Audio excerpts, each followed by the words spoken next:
Okay. Did you say Nate was not here? He said he was a maybe. He's out of town, so.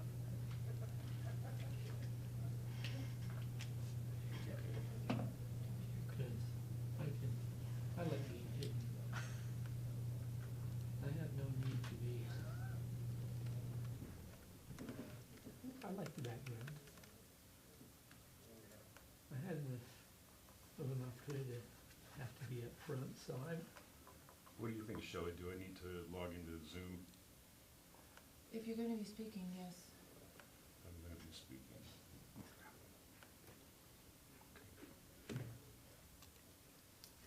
Sorry.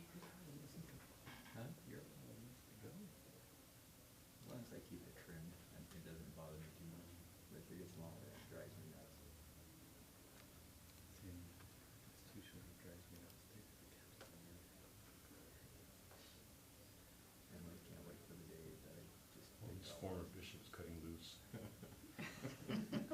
David finally shaved his off after his daughter told him it made him look 10 years older. I can tell a man he doesn't care.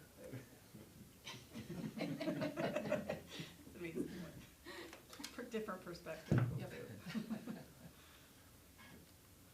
okay, we're ready to, Shelley, you connecting to the Apple TV? Pardon me? Are you connecting to the Apple TV? Oh.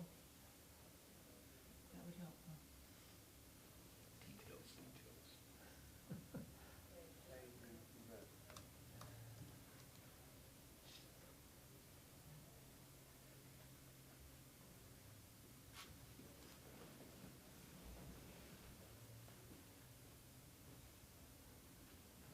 Take it off.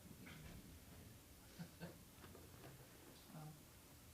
Where's the camera? Oh, is that your camera, Todd? That must be yours. I can't take you off of this. If you're speaking, You just mute yourself. yeah, mute yourself. okay, there we go. Ready? Good morning. Welcome to the study session for the Provo City School District Board of Education. It is Tuesday, June 23rd, 2020, and it is approximately 7:33 a.m. I'm Jim Pedersen, Board President. We will proceed now with roll call. Melanie? Melanie Hall, Board Vice President. Todd? Todd McKee, secondary ed. Alex? Alex Judd, elementary ed. Shelley? Shelley Shelton, Executive Assistant. Bonnie? Bonnie Takis, Administrative Assistant. Keith? Keith Patel, Superintendent. Rebecca?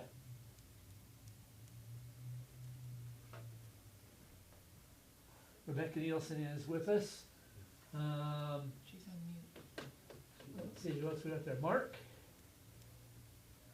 Is that Mark or Doug? That's Doug. Doug?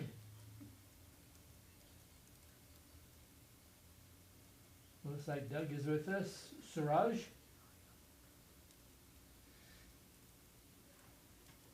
Suraj is with us. Jennifer? Jennifer Partridge is with us. Julie?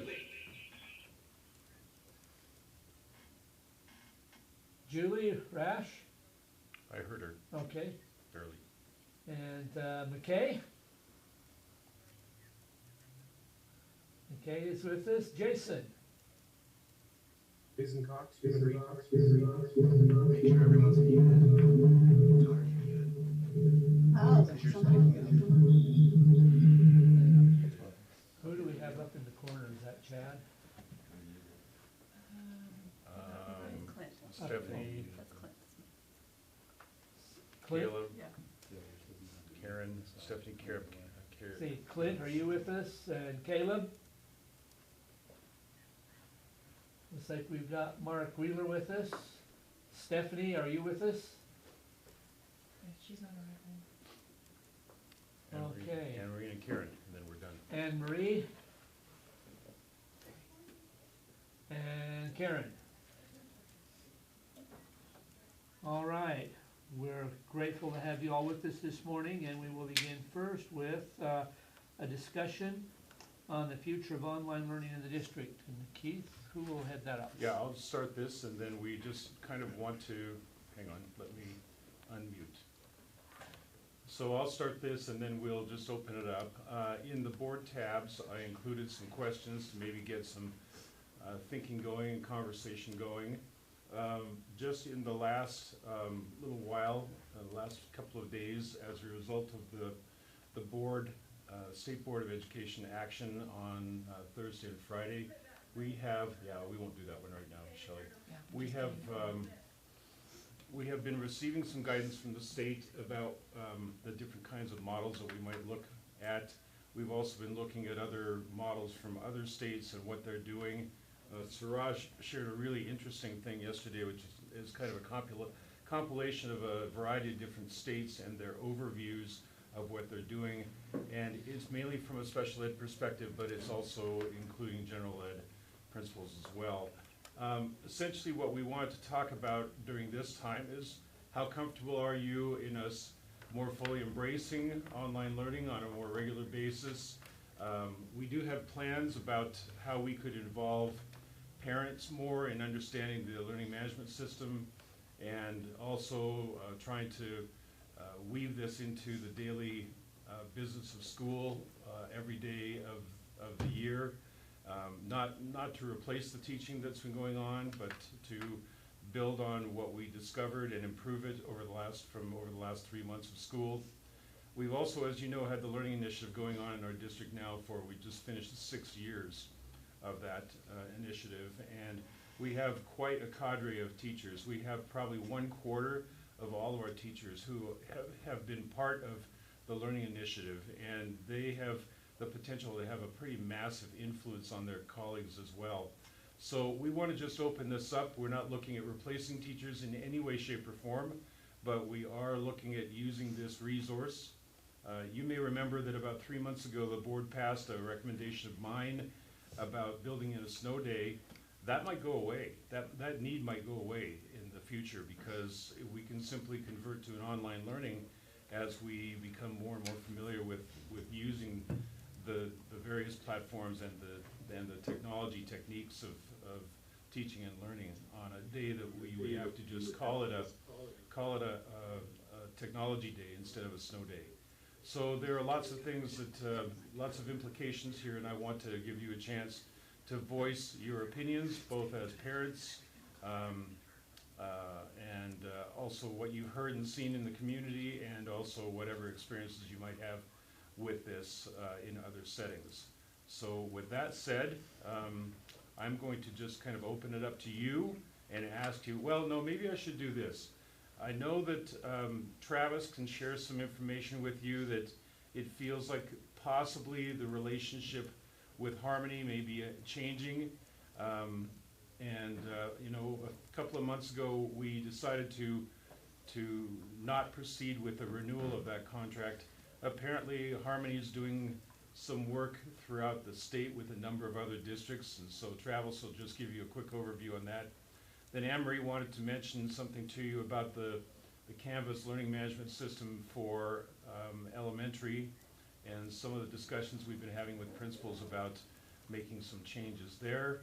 And then also Karen will give us a brief, she doesn't know I'm going to ask her to do this, but I asked her to give you a brief overview about some of the plans we have over the summertime to provide some additional technology learning professional development for teachers. So if I missed anything, somebody text me, but I think that's pretty much the overview before we just turn it over to the board to open it up for conversations. Travis?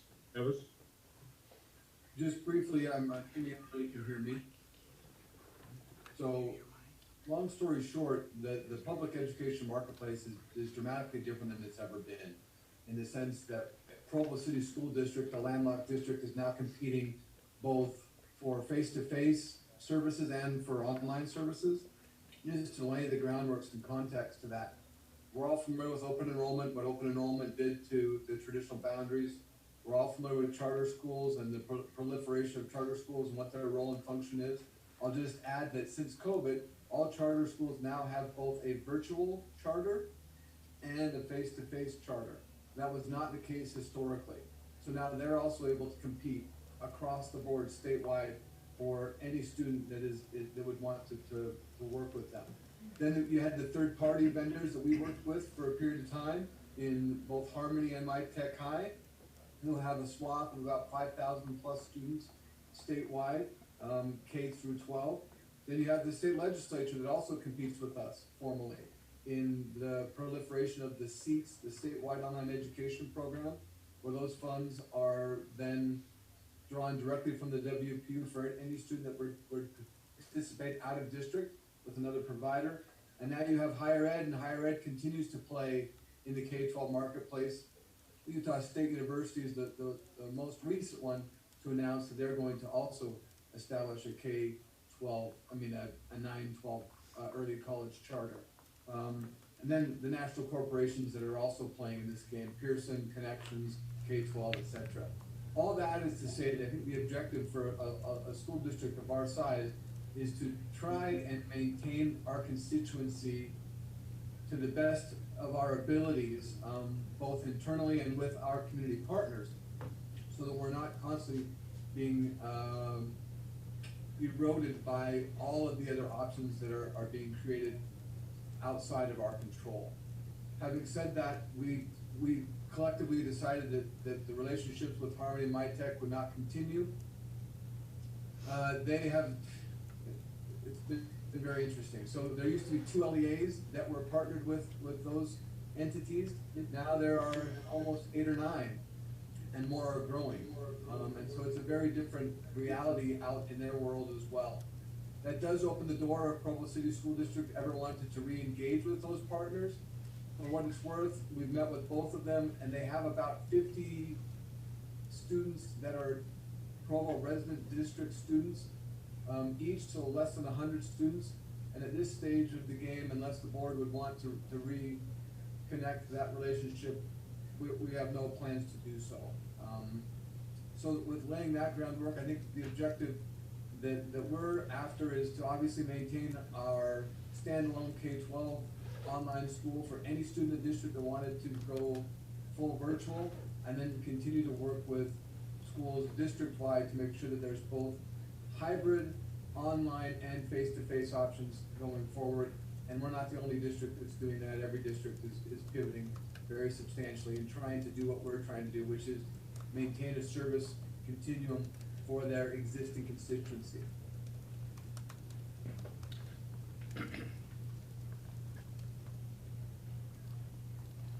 Just before Anne-Marie pitches in, I will ask Caleb.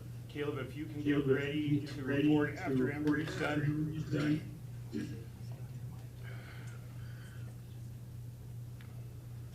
Mute. Okay, so Caleb, if you would please be ready to report the numbers so far from the survey.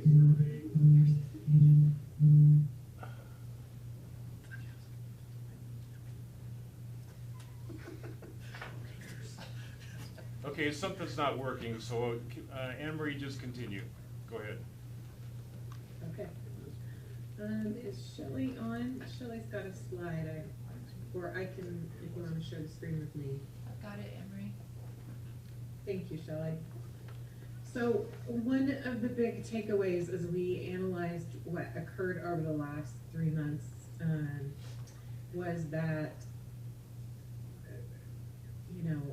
one of the problems that families were experiencing, especially those with more than one child in the system, was being able to access all the work and the messaging and the assignments, because various teachers had various platforms. And so the question came up of an LMS. Stephanie, I don't know if the slide is showing.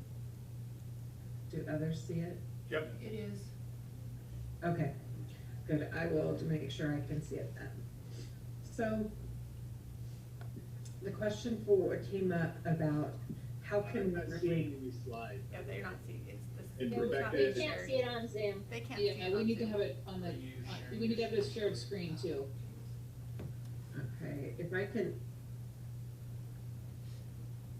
see, I can do it if you let me share screen. I've got it, sorry. Okay, no worries.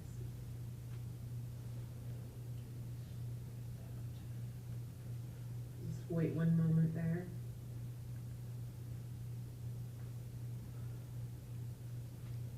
Thank you, perfect. So that communication between student, parent, family was one of the clear challenges that we heard about, both from teachers and from parents. So we have,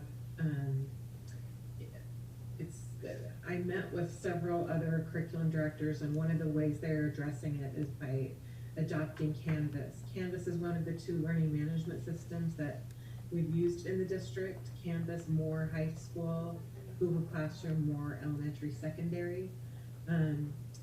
But over a course of several meetings with principals and looking at the teacher survey data, we've decided as a group that we will be adopting Canvas K-12 for the coming year. So Canvas, first question, what is it? It's an LMS or learning management system. It's produced by Instructure, which is a Utah company. They on their website say of Canvas, think of a learning management system as your virtual classroom where you can create, store, share, and communicate. It's a good beginning description. It's the most used LMS in the nation, and it has high saturation in Utah. You can see the universities inside Utah, outside of Utah, and then the many school districts. And many of them, given our last few months with COVID, had been using it somewhat. We had been using it somewhat, but they're going with a full implementation or a secondary implementation. So why choose this one now? Through the Learning Initiative, we've been providing Google Classroom and Canvas. But I think over conversations with the instructional council and our principals, a few needs have clearly been identified that make Canvas the best solution for us. Parent need, they need a uniform entry point for children of parents and ease of tracking. Being able to go to one place, go to all your children, be able to see what they're doing, to see their assignments, to see the calendar. This takes away the element of, no, this teacher does everything by Zoom, or no, this teacher just emails. This is now one place for everything. The second, teacher need. It's a way for us, through the district blueprint, which we're adding, is to centralize content, materials, resources, and an organizational structure for class. We are in the process of putting the resources we have from the curriculum notebooks right into a course so that teachers have everything they need kind of in one place. Administrators expressed a need for, again, a single entry point for courses so they can go in and see what teachers are doing, help intervene when needed with students. The cost makes it useful. It's free from the state Board of Education. It's ubiquity. It's just used so much that many of our new teachers are accustomed to using it in college. Many of our teachers who are in online master's programs are using it there.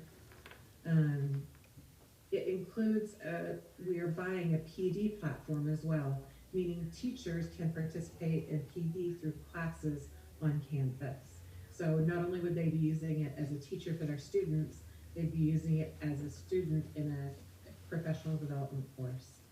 And it interfaces with PowerSchool and Google Classroom. For those teachers who have been really accustomed to Google Classroom, it can be accessed through and uploaded into Canvas. So the third question, how will it be implemented? We as a group just determined last week that we would do this K-12. The timeline's to be determined. At least secondary by day 1 of school. Most of the elementary principals also want to start in August. So I think there's a high chance that the whole district would be starting at the beginning of the school year. We need to, I think, have some more conversations about that. And finally, training. Karen will be talking about the training that she has planned, supplemental training in July that teachers can do online to be prepared for Canvas, as well as beginning of the year and ongoing throughout the year, support for Canvas through professional learning. Do you have any questions for me? Okay, thanks. Karen, would you proceed with the professional development plan, please?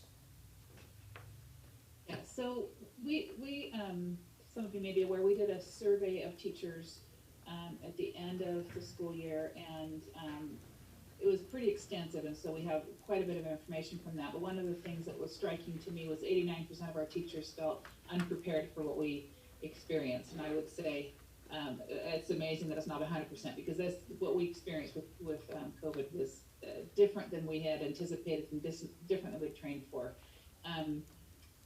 But we had some very specific ways that they want support, and they really want to know more about and be more proficient with blended learning. And then the other training that we have planned is to do some work with Canvas to make sure that everyone feels very comfortable in what is actually quite a easy to use system. So we've set aside 12 hours, and we will have a menu for teachers, and they will be able to self-select from either some blended learning options or some Canvas options, and it goes from beginning to more advanced throughout, so that we really want teachers to be able to survey what they have identified as their greatest need, and pursue that with the online training. So we'll open the training up in July and have that available through August, so that teachers can spend July working on that if they choose, or if they are vacationing in July, then they have the August time. But it's additional pay for that time, rather than saying here's 12 hours that you need to be actually present on campus. We're saying 12 hours in the way that you want to spend it best, but to use it with blended learning and becoming proficient in Canvas. Okay, thank you. Board, you are aware that we've been running a survey in the community, and Caleb has some numbers he wants to share with you. The survey is still open through until midnight tonight, but of particular note are some numbers that are coming in regarding preferences about the kind of school we will return to. Before Caleb jumps in on this, I'll tell you, yesterday we released a student survey version of this. The survey that Karen mentioned earlier was kind of a looking back survey. That was staff, and they were telling us what went well and what didn't go well over the last 3 months of the school year. We're expecting that we'll be doing a survey with them again in the next maybe couple of weeks, maybe mid-July. That'll come out of HR, just to get some ideas as we're instructing the public about what the return to school plans are. So Caleb, why don't you share some numbers with us? Okay, so the survey is open till midnight tonight. So far we've had about 5,300 responses from parents, and that represents a little over 11,000 of our students. The numbers Keith wanted me to share as far as their preferences for learning going forward.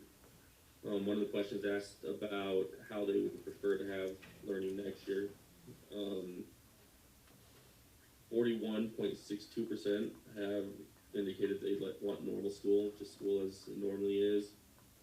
26.23% want a hybrid, would prefer a hybrid approach. 21.24% have suggested a partial day where you have morning and afternoon groups, and then just under 11% want the all remote learning. As far as internet access of the parents that have responded, almost 98% have internet access. Should we need to go to use remote learning for any of those options, and then just over 2% don't. Thank you, Caleb. Okay, that's a lot of background information, board. The conversation is yours now until 9 o'clock. So we will just get out of the way.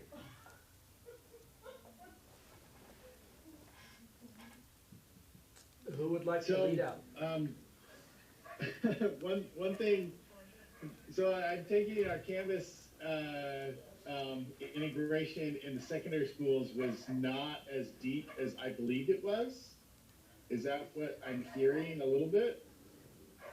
I thought that most of our teachers had had an exposure, our secondary teachers had an exposure to Canvas. Could you tell me sort of about Canvas's penetration in secondary, since that's where you're going to move day one? Todd and I can probably both talk to this. So, honestly, it's hard for me to give you numbers or percentages. I can anecdotally tell you that the person that works with Canvas through the Learning Initiative started working many more hours a day helping people get set up. So I have a sense that it was maybe 50% or more of high school teachers. Middle school favored Google Classroom more. They had a few doing Canvas. But Todd, maybe you would know more specifically. Yeah, speaking with the principals, it's fairly well. He's fine. You can hear me okay? Yeah, speaking with It's the principals. Better only one of you have. Yeah. The high school principals say that it's fairly well entrenched in the high schools, Canvas is. That where the change will take place is primarily with middle schools. We have a lot of middle school teachers that have been relying on Google Classroom. So I don't see the transition being that difficult for high school at all. So I know a lot of Canvas lists that they're the LMS for Alpine School District. They're not the LMS for Alpine School District K6 for sure. That's because Canvas is not designed. It's designed for adults, so it's great for parents, but it's not designed for kids in any way. It's not designed for especially little kids. It's not designed for non-readers in any way. And their main market, remember, this is a product generated by people in Provo, Brian Whitner and Devlin Daly, that is actually a higher ed model. And so it's a fantastic communications tool. And so scheduling and communicating actually with parents, so if that's the most important thing. But for students, especially elementary students, this is a hindrance. This is an added burden for the student. And so most people that use Google Classroom, they also use a robust. I would be looking at communicating it as best you can. I know that we're still scratching the surface of PowerSchool, but students get a lot of their in other districts, elementary students and parents get a lot of their assignment information and that type of follow through their student information system, which is ubiquitous across all students. So for us, that's PowerSchool in Alpine and Canyons and Washington School District. That's Skyward, and then the assignments are delivered in classrooms, but the parents' sort of feedback is all in the student information system. And I know that there are capabilities to do that, and I think that we should be much better at Canvas, but and we can use Canvas certainly for PD, and that's important. But for the elementary students, no one's really made that work. I can speak to many districts across the state who are trying to make it work, and a condition exists that I think makes it doable, in that you can access Google Classroom through Canvas. So if parents can be the ones getting them in and the information on Canvas, then students can go right back to that Google Classroom platform and work throughout that. And if a teacher ever wants to upload into Canvas, they won't lose any data if it's in either Canvas or Google Classroom. I appreciate what you're saying, McKay, in that, you know, I'm a former first grade teacher and I look at that and say, but we've got templates specific to early learners. We think that those templates can help students, even that young, navigate enough to get to what they need to, and or again, simply get the link to go right through Canvas into Google Classroom. Again, for the parents, we think it's important enough for them to see and track and get the information and communication in such a direct way. And again, all principals voted to do this, elementary included. So I think you're right that there are some things we need to watch for and things we need to improve, but if worse comes to worse, they're getting Google Classroom through Canvas. Right. Which is just one more complication, rather than just going to their assignment from their email, from their Gmail account, and the things that they've done there. And I don't know how much. I guess I don't have a clear picture on how much we're using Google Suite to begin with, especially in the elementary school. So that might be why it's more attractive, because we haven't used. We're not that embedded in Google Suite. But I think overall, so sort of the philosophical thing, yes, we have to have options for our students, but I think that as the public school district, I think that we have to focus that we will always emphasize and strive toward the thing I've said before: every student, every day, face to face. And that all these other tools make that more efficient, and we need to have those tools, and we need to be those, and we need to be proficient in those tools so that we can incorporate them into our daily teaching. But the focus is still going to be, that 11% of this is what we want to do, this is what we want to happen, is online education, and that's in a pandemic. And take the pandemic away, that 100% online is what most people in the state has said is niche, and it's an important niche, especially for a mid-sized district like us. But we've got to be able to say, how does this develop our relationships? Because again, education is just the most human endeavor on the planet, and the more mechanical you make it, the less it actually is education.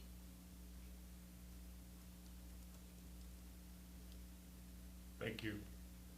How did this work for those of you who have kids in the system? What were your impressions about the last few months and being in an online environment?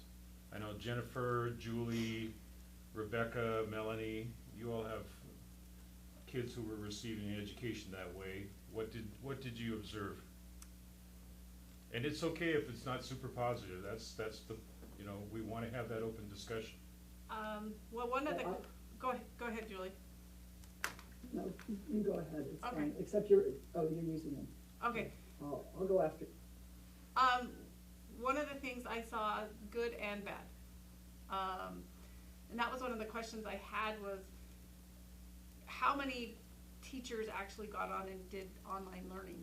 Because I had some classes where my kids didn't do anything. And then I had some teachers that were pouring their heart and soul into it.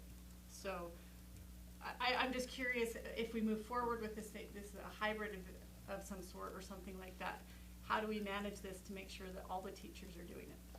Yeah, I think what we trained them for turned out to be a little bit different than what they were actually experiencing, whether it was technology challenges with students at home, lack of, there were a number of students who just frequently didn't even log on. And I'm not meaning to blame anybody, I'm just saying these things were things that we hoped wouldn't happen, and they did happen. And so there were a number of challenges on that. I think as well, the big challenge I think that we're facing this time around is, with all this time to prepare, the question is, how do we do it differently? One of the problems here, and I know Jim had to move to an online environment at UVU, I think the mistake is made when we think that if all we do is digitize our curriculum, that we've gone to a viable digital learning setting, and that's not good enough. There has to be a different way that we interact with students, and a different way where we respond, grade, talk, follow through, give feedback. All those things are going to be a little bit different than just simply saying, here's the digitized version of the material, just fill it out. So I think we've learned that over time. Probably, I'm not sure when, but Caleb and Anne-Marie will be looking to sometime in the next week or two publish the results of the teacher survey. We'll put that on our website along with the results of the other surveys that we've done.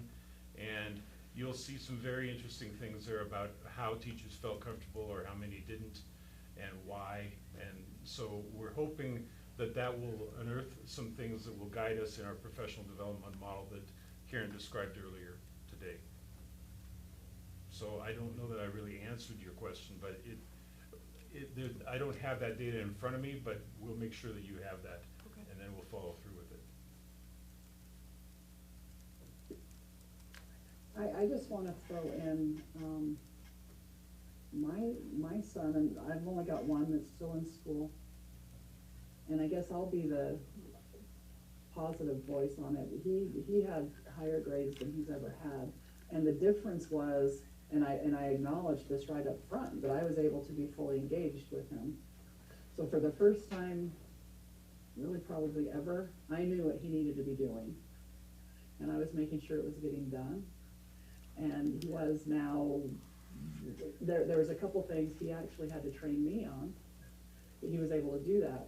Now, I know that's far from everybody's experience. I think I want to clarify or I guess ask a question. Canvas K-12, how is that different from Canvas that I might have been using at BYU?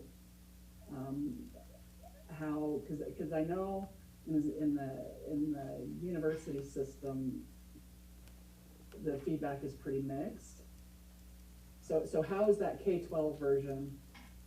And if you guys aren't familiar with the university version, you may not be able to answer that.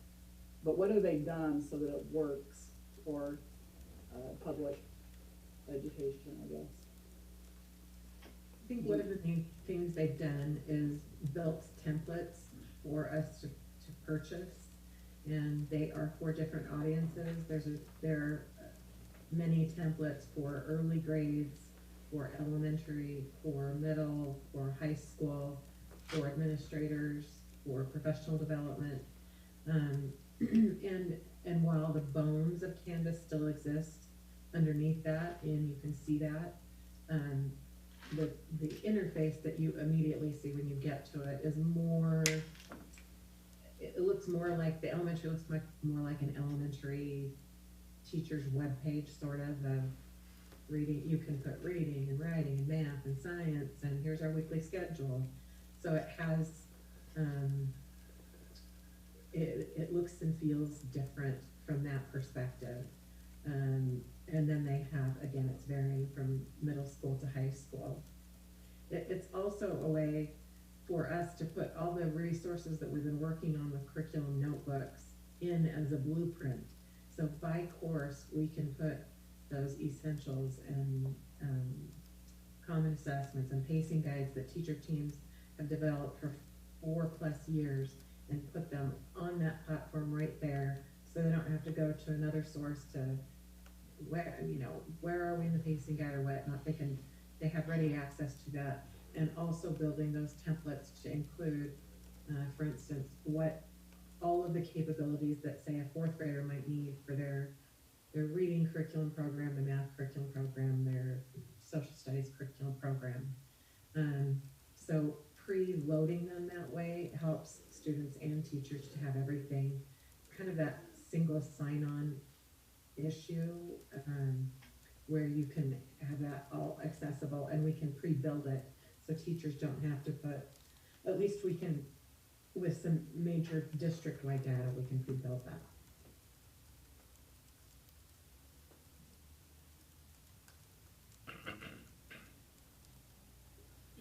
I guess I have, you asked Keith how it was learning with my kids here at home.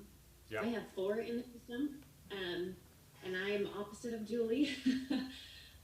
So I was full blown trying to teach my own students while this was going on.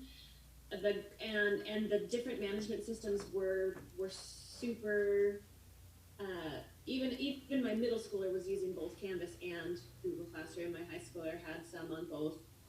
My elementary school kids pretty much only used Google Classroom, but the different management systems did make everything extremely confusing.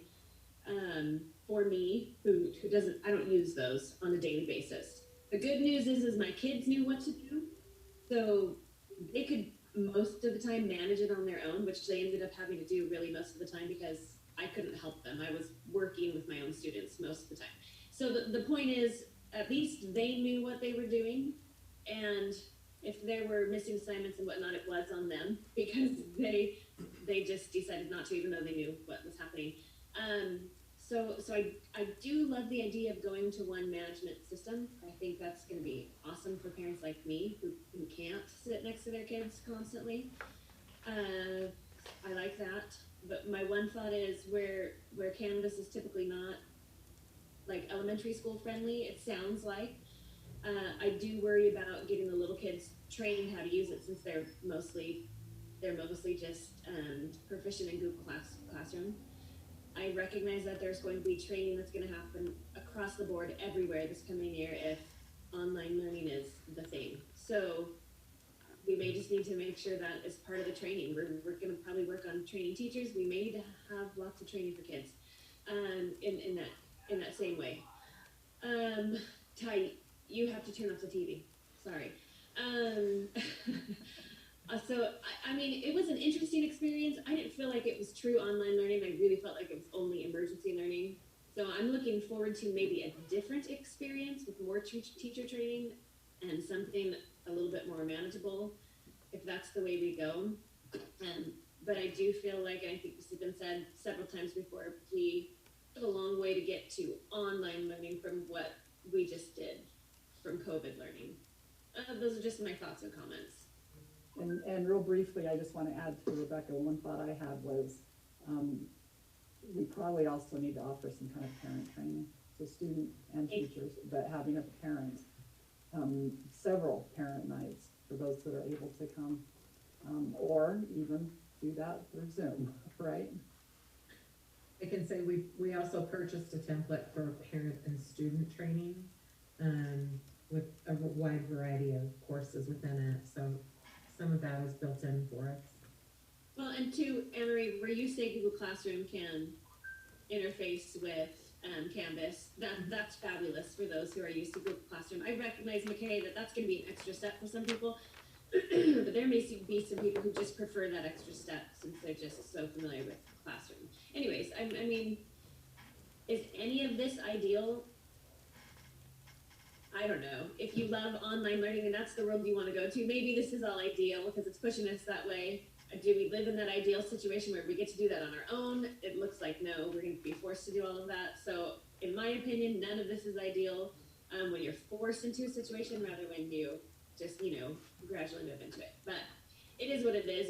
And I think as long as people are willing to make the best of it, we can do quite a bit better than we did with COVID learning. So. Thank you. I'll share my experience. So I had 3 kids in the system. My 5th grader, she did pretty well. When her teachers had like a Zoom call, she got excited to be on that and would learn from that. And she'd do her required amount of time on like iReady and things like that, but had a hard time wanting to engage in anything, any of the extras that weren't required. My 8th grader did really well. I think all of his things were on the same platform of Canvas, and he's pretty self-motivated, but my 10th grader really struggled, and we learned he really needs to be face-to-face as much as possible with teachers. Even his math teacher had recorded herself teaching the concepts, and he'd sit there and try to get it, but just was having a hard time really understanding it. One of the things I noticed, at least with the teachers we had at the high school, was it was just easy for the kids to fall through the cracks. My son, most of the time, wasn't getting his assignments in on time. He was not getting good grades on a lot of them, and we didn't have any teachers reaching out, and sometimes when we reached out to them, it took a while to hear back from them.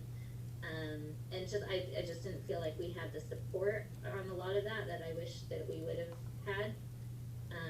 And I mean, I understand it's hard when you've got 200 kids over all your classes. How do you do all of that? So, I mean, I definitely agree with the people who want to see as much in-person learning as much as possible.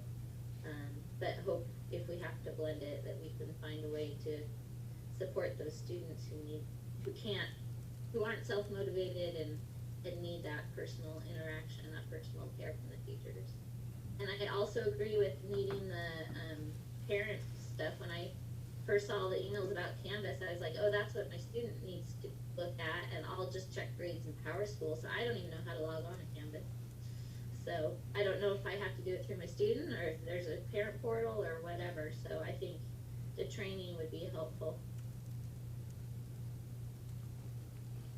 Let me just share, when I talk in probably an hour or less about giving you an update on the school reopening work that we've been doing, I do want to tell you that we're laying out some initial planning right now, so we're having some preliminary discussions about some of the very things you're asking about. How can we make sure that students are having a lot more success and awareness and exposure to being able to effectively use the computer for online learning? How can we get that embedded into teacher professional development throughout the year, not just in July? And then how can we get parents to come in and see this happening as well? We do have some things that we're kicking around on this. We have to get a little bit more specificity on those things, but as an example, I've mentioned to principals that perhaps parent nights and back to school nights will have to look a little bit different this time around, because we just have to take advantage of the opportunities when we have parents in our buildings to make sure they get a little bit of more awareness as well.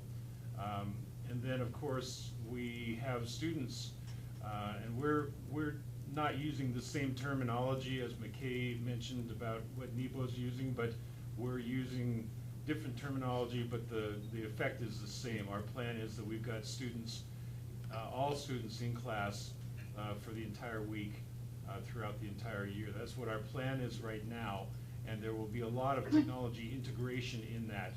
In that week, we're hoping to be able to include some periodic time when parents can come in and see the enrichment and training activities that are being done with students, both in the area of curriculum and in the area of using technology to accomplish things in the specific subject areas. So we're hoping to achieve those things. That's part of our plan.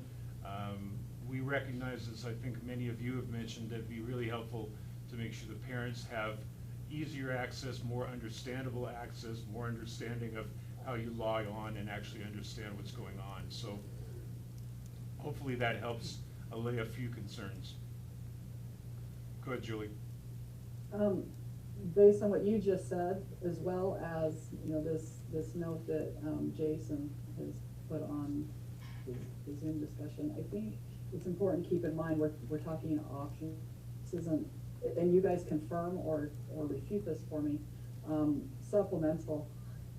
Our hope is to not give an online option, we're done. And that's one thing that I think this COVID thing did require us to do. No training for students, teachers, or students. Said, do this full-time, every day, that's your option. So we're clearly going to hit some major speed bumps with that, major. And so I think we learned a lot of lessons doing it that way, I'm thinking, at every level. But we're talking supplement, right? As much as we can, right? Which I think that, honestly, for parents like me and students like my son, it was fantastic because I was able to see what he was doing for the first time ever. Because before some teachers would kind of empower school, let us know what was going on. It was always after the fact, so I could see what he missed after it was already missed. Doing it this way, I knew, and Noah, for the most part, his teachers were pretty engaged. And those that weren't were responsive. I think they were learning just like we were. But I think it's important to note, we are not suggesting that Canvas or any learning management system take over our classrooms, right? So I think the more we can say that, the less confusing and less worrisome it might be for a lot of our parents. It's not instead of, it's in addition to. And as a supplement, I think offer that to those parents and students that are ready to go, fantastic. For those that aren't ready to go, we do training, and make sure that teachers are engaged as they, as we need them to be. And keep in mind those students are struggling, and teach to them as much as we can. Thank you. I have a quick question. I think Anne Marie, you said this earlier, but I just want to confirm. So all the teachers voted to go ahead and change to Canvas, right? This is something the teachers requested or voted on or whatnot? No, I'm sorry if I said something like that. The principals, so we started this discussion with instructional council when we were hearing about all the districts who were moving this direction, and got some information, worked with the person in-house in our district who works with Canvas. That conversation after instructional council heard more, we had presentations for all principals. They were able to give feedback. We had a discussion with them where they could rank how they were feeling about it. No one was, in the no way, we can't do this. And the results of so the question of should we get it was universally yes. We should do this for our community. The question of timeline is still up, and most principals thus far, even elementary, in fact, elementary more, have said they prefer to start at the beginning of the year, just so everybody's on board from the beginning. And so is this going to be like a requirement that everyone is on Canvas? No more Classroom, Google Classroom as the main LMS? Google Classroom can still be utilized. Canvas is a much bigger, broader product than Google Classroom. So you can still use Google Classroom via Canvas. But yes, the requirement would be everyone at some point next year would start using it. And that discussion of when is up in the air. I'm surprised to see the principals thus far, their input is most of them want to start right from the beginning. I think one thing that we did get from teachers is that they were frustrated with, elementary teachers were frustrated with Google Classroom with the handicapping communication structure and feedback structure. Canvas really most definitely supports that. The other thing they had to do was there was a lot of going out of Google Classroom to log on to this and to log on to that, and Canvas can support that aspect of it. Teachers were frustrated by their inability to communicate effectively with parents within the limitations of Google Classroom. Anyway, so that was something that we got a lot from teachers, I think, and Canvas can really address that. If I may, I would just add here as well that the administration, they were getting feedback from parents in this process of saying that they want to be able to have one access point that would be able to house or allow them to be able to say, we manage one system that houses multiple passwords, access points to different curriculum, all those different things. But their tension point, I think, for the principals that they're still wrestling with is they've never really explored it in the elementary level. From what we're hearing, it works great. It will allow them to be able to do that. But to McKay's point, where he was saying that it's built for an upper end learning system. The elementary side of it is there's a couple of principals that really have embraced it and use it, and they were championing it really well, and that allowed them to be able to say, look, there's some potential here that if we can get it all on one system, there is potential here to be able to say, let's streamline it and make it more efficient for our students and our parents. But there's a learning curve here that we have not explored yet that is going to be really telling as we go forward, because we're not sure to what capacity the elementary is going to be able to access it, because I don't know of anybody in the state that's using it well at this point to be able to speak to. I know that Wasatch School District is going to K-12 Canvas as well, but again, they're still exploring how to best utilize it even in the elementary level at this point. So that's just, it's kind of one of those where if we're going to go to one way, the principals are saying do it, because I don't want to switch middle of the year. We want to say let's do it one way or not. So just other thoughts to keep you going and thinking about. Just to chime in here, I think everyone's kind of expressing the reality that without the relational aspect of education, without the relational aspect of educators, and that all of that goes on in the classroom, it's not ideal, right? I think Board Member Jensen makes a very, very good point regarding integration with PowerSchool and essentially addressing the tools that we're going to have at our disposal to maintain the constituency that we have. I mean, losing 11% of student body in any given year in a Provo district would be very complicated. The messaging becomes very complicated in order to make sure that people know they have options and that they can ride this out. At the same time, I do think it gets very interesting to start to really understand what the capacity of hybrid or online only learning really is compared to the traditional face-to-face work we've done for some time. That really is going to be the crux of the need for all schools and all communities to kind of break that code and figure out what that sweet spot is. We're not the only entities going through this. Higher ed is also pivoting in a way that they've never had to pivot before.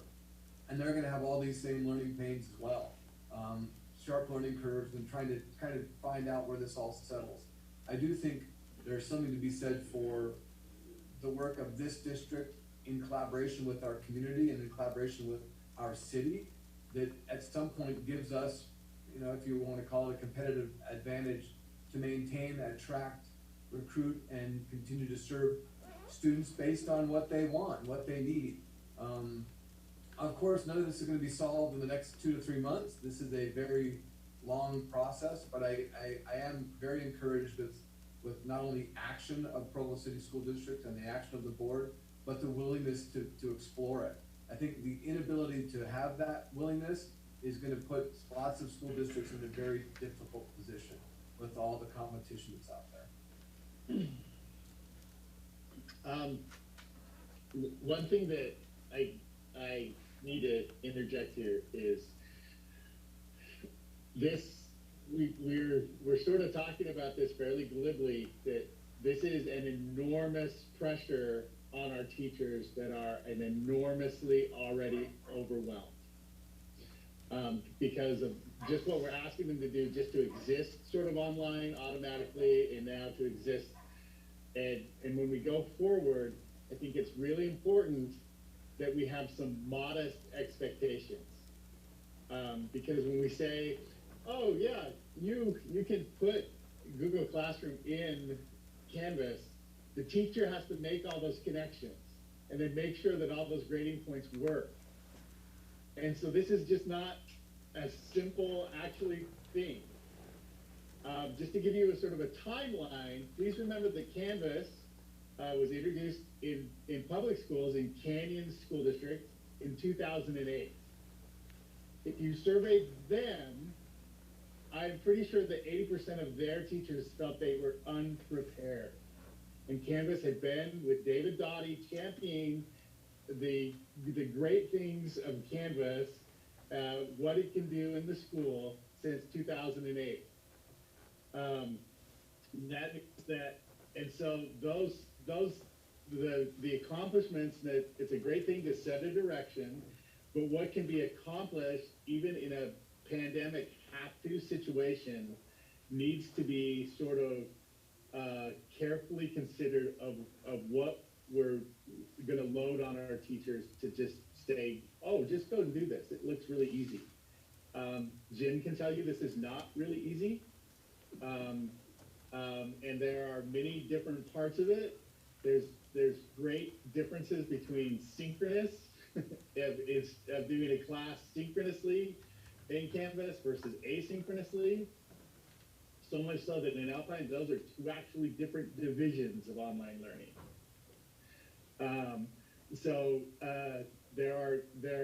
We should be modest. My suggestion is that more than we actually, and a lot of things are going to be learned and a lot of things are going to be changed. And so even before I think about teaching parents, because parents are going to get frustrated because as you learn, you're going to change. And so before that parent seminar, I think it would be really helpful if you created a really great document of expectations for teachers. How much time do you put into this? How much time are you going to do professional development? How often are you going to communicate with teachers or with parents? How often do you do feedback in your curriculum? How much time should it take how much time should your students be spending on things a day? These are the things that the teachers need to know, that if they're figuring out, the instructions to parents are constantly going to be changing. And that will be very frustrating to our patrons and our parents. But if we can work through expectations for the teachers, and then that's a slow, methodical, and understand what you're going to accomplish, because this is not, and there's a lot of things that go on in a have-to situation of pandemic, and can we have school, and how much school can we have, and that's understandable, but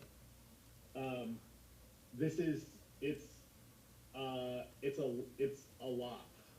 And when we talk about teachers being frustrated that they have to go from one system to the next, that actually doesn't go away, because teachers go to conferences and they see this great online tool, and they'll use that tool, and they'll want to bring it back, and they'll want to integrate it into Canvas, and it just doesn't happen automatically. In Alpine, there is a staff of their digital teaching and learning staff is now up to 40, and they don't do any integration. They just divide things into district-supported solutions, school-supported solutions, and teacher-supported solutions, meaning, guess what, you're on your own, and that means that if you want to manage usernames and passwords for your teachers in this external software package, that's up to you. The district manages NDAs, which you're also going to learn about, because you want to put extra things. The teachers will want to use lots of things, and you've got to sign those data privacy agreements by law from the state school board and the state legislature, data privacy laws. And navigating all this thing, you better start understanding that your expectations really need to be modest. And so I would start with, our expectations are we going to communicate better with our parents this next year? And then what are the expectations for teachers? What are we going to ask them to do? Because we're also going to ask them, as soon as they're ready for the classroom, It's, you know, maybe there's a vaccine in January and second semester we're back in classrooms broadly, and they're going to want to be ready for that, and so they're going to do their traditional classroom preparation. What's our expectation on this other thing? Do we pay them more? Because these 3 plans actually require a lot, and so we have to be modest. And I know that Canvas or online tools look like they're this magic thing, and you turn the switch, and that just does not happen. And you can go and visit canyons and see how far they are in 11 or 12 years. Their guy, you know, Darren Draper, moved from Canvas to Alpine. You can go talk to him and say, you have a big district, you know, what are you accomplishing in this amount of time? And start with, there are human beings that have to populate these tools, and that is an enormous undertaking, and we need to be really conscious of our workload of our teachers, and really functioning, because then it goes to, as far as education. So Julie's point is really great, taken as far as that her student did better, because probably she just was able to tap into persistence, meaning that the message was there, it didn't go away, this was the assignment. But it'll also go into our grading. What does late mean anymore? Or is it undone? What does deadlines mean anymore? If the assignment is right there, and it's persistent, it's not going away, what is all these things change when you get into this world, and we just need to be, it's deliberate but modest in our expectations, and careful. And I would start with outlining some expectations for what we're going to ask our teachers to do. So McKay, you are bringing up some things I actually wanted to add. As far as my thoughts and experiences go, I like the idea you're saying of having very solid expectations for teachers, only because one of my experiences on this last COVID learning was that we got so many different responses from so many different teachers, and there was not really any kind of uniformity from what we received from teachers. Some teachers literally put exactly what they were doing in the classroom, like some have said, just straight up online, which resulted in way more work for my student at home than they probably should have had in certain classes. Some classes, there was almost no work at all. It was very inconsistent across the board. And to your point, McKay, yes, it was incredibly stressful for teachers. I know, because I did it too. It was crazy. It was twice as much work for me to put my work online for my students than it was to just have them in person. So being aware of that, I think, is going to be key for our teachers. But I think if we're aware of that for our teachers, then it's going to simplify things for our students as well. If our teachers are all on board and uniform and meeting the expectations that we put forth for them, the students are going to have a way easier time. And I just want to give one quick example of one really positive experience. It was with my 5th grader. And I know this may be a little bit more difficult maybe in the high school setting, but this is a fabulous example of how it worked well. So my son's 5th grade, all the 5th grade teachers at Westridge got together. One was in charge of math, one was in charge of history, one was in charge of science, and they each took a subject, and that's what that particular teacher focused on. And while it technically increased their student load because they were doing math across the board for all 5th graders, I would assume that it decreased their workload because they were able to focus on just the one subject. So that's one way that it happened. That was awesome. And my son's 5th grade experience during COVID was great. The workload was spot on, exactly what it should have been. The communication was great because he knew exactly where to go for which subject. The teacher was able to focus in on the one thing, and it just was awesome. It was really a good experience. My son's 2nd grade teacher was doing the entire thing on her own, as was every other 2nd grade teacher, 3rd grade teacher, and that was a total different experience when I saw that teacher having to bear the full load of every subject in that classroom. Now, I'm not saying that's the way we need to go. I'm just saying that was a really good example of teachers working together, and I think they set their own expectations there. I don't think that came from the principal necessarily, because we didn't see the same thing from each grade, but it worked when they had, you know, some kind of plan in place and the workload was correct, etc. So I love the idea of putting expectations out there for teachers, as long, like McKay says, as they're not over the top, and I feel like if we're gonna end up doing a lot of online, it has to be simplified from what we may have seen in a regular classroom. Just plain and simple has to be simplified, because the work for a teacher is gonna be double to do online. So I just kind of wanted to add those thoughts to what you're saying, McKay, because that brought up some thoughts of experiences I had with my kids and what worked and what didn't. And for sure, we have to keep the teachers in mind. I agree so much on that. I wanna, go ahead, Jennifer. Go ahead. Okay, thanks, Julie. So I'm just curious from district administration, what is the thought right now if we're planning, and I know we're gonna talk about this later, but let's say we start school with everybody going to school, what is the expectation of what does Canvas do for us right now? Because I know obviously if we have to have people at home because of COVID, it's gonna look different of what's expected to have as online learning, but how much do we wanna utilize? You have to have assignments on Canvas, even though everybody's in the classroom. Well, I'll speak from just kind of the general organizational standpoint, and then Emery might kick in with some specifics, but I think one thing that we are all understanding is that there will be some type of need to close at some point during the first, we expect probably about the first 3 or 4 months. Something is going to happen where we're going to have to move to a more intense, more regular online learning setting. We know that we're all hearing the same thing in the news. We're all hearing the same thing with prognosticators, that at some point we're going to have a spike which may close a classroom or may close a school or it'll have some impact on learning. So the ability to be able to use technology in a blended learning or an online model on even days that there are not those impacts, if we get used to building it into just how we do business, then we will be more prepared to move to a time of closure, even if that is only for 5 to 10 days. But we're going to have to do something to be ready for that.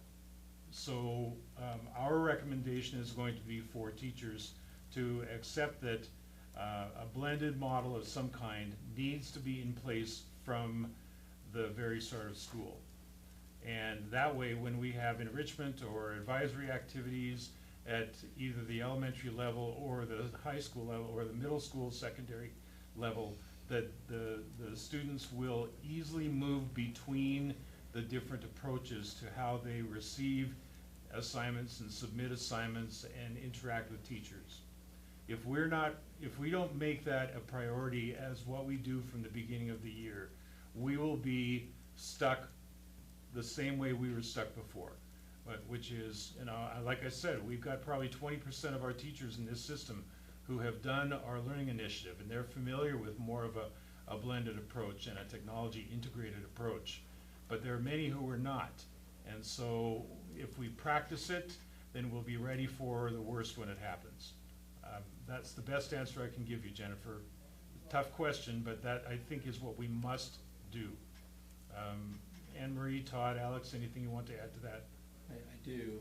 I want to acknowledge what Rebecca was talking about with empowering our teachers to be able to be collaborators and recognize that, to McKay's point earlier, we want to put tools in the hands of teachers, but give them enough knowledge to be able to use those tools. If they don't know how to use those tools, then they're going to be kind of hampered in what they do. But the teachers that are going to be able to use this and collaborate in our PLC teams are going to find that the teachers are pretty dang resourceful. There's going to be a lot coming at our elementary, especially with a new math program as well as the new science program. There's going to be a lot coming at them, and the sentiment of our principals was, if we're going to do this, we need to be all on board and do it together and move forward. But there's going to need to be, like McKay was saying, some expectations of what's reality and what's doable, and then also in the work, doing it on a regular basis. So part of this process is going to be that we need to articulate how do we empower our principals and our teachers to use their PLC teams and give them enough information to be able to use these tools to be the best that they can if we had to go to this online blended learning model. And to what Todd was talking about in our chat, saying we're working with our principals right now to kind of set some of those expectations of what we really want to see from our administration and our teachers going into the fall, if we did go to a blended learning model or a distance learning model. So. And I think what I'd add from the secondary is the principals have really kind of circled around this guiding principle that how do we meet the challenge of the fall and yet keep it as simple as possible, recognizing that huge systemic changes are going to be tough in and of themselves, alone trying to manage the virus. And so that's been key to our thinking. We really have kind of rallied around 3 ideas. How do you manage the building for health and safety, to that point of McKay's every student, every day? How do we start to integrate tech as we can on a day-to-day situation, so that when we do go online, it's smoother than it has been in the past? And not foreign. And then how do we set really clear expectations, which I think was probably one of the big stumbling blocks for us this past spring, was really clear expectations of what we want from teachers as well as students in an online environment. But that also includes helping our parents know how to engage and interact with that as well, and that's a whole other element that you guys have all expressed today. Julie, I think you were going to say something.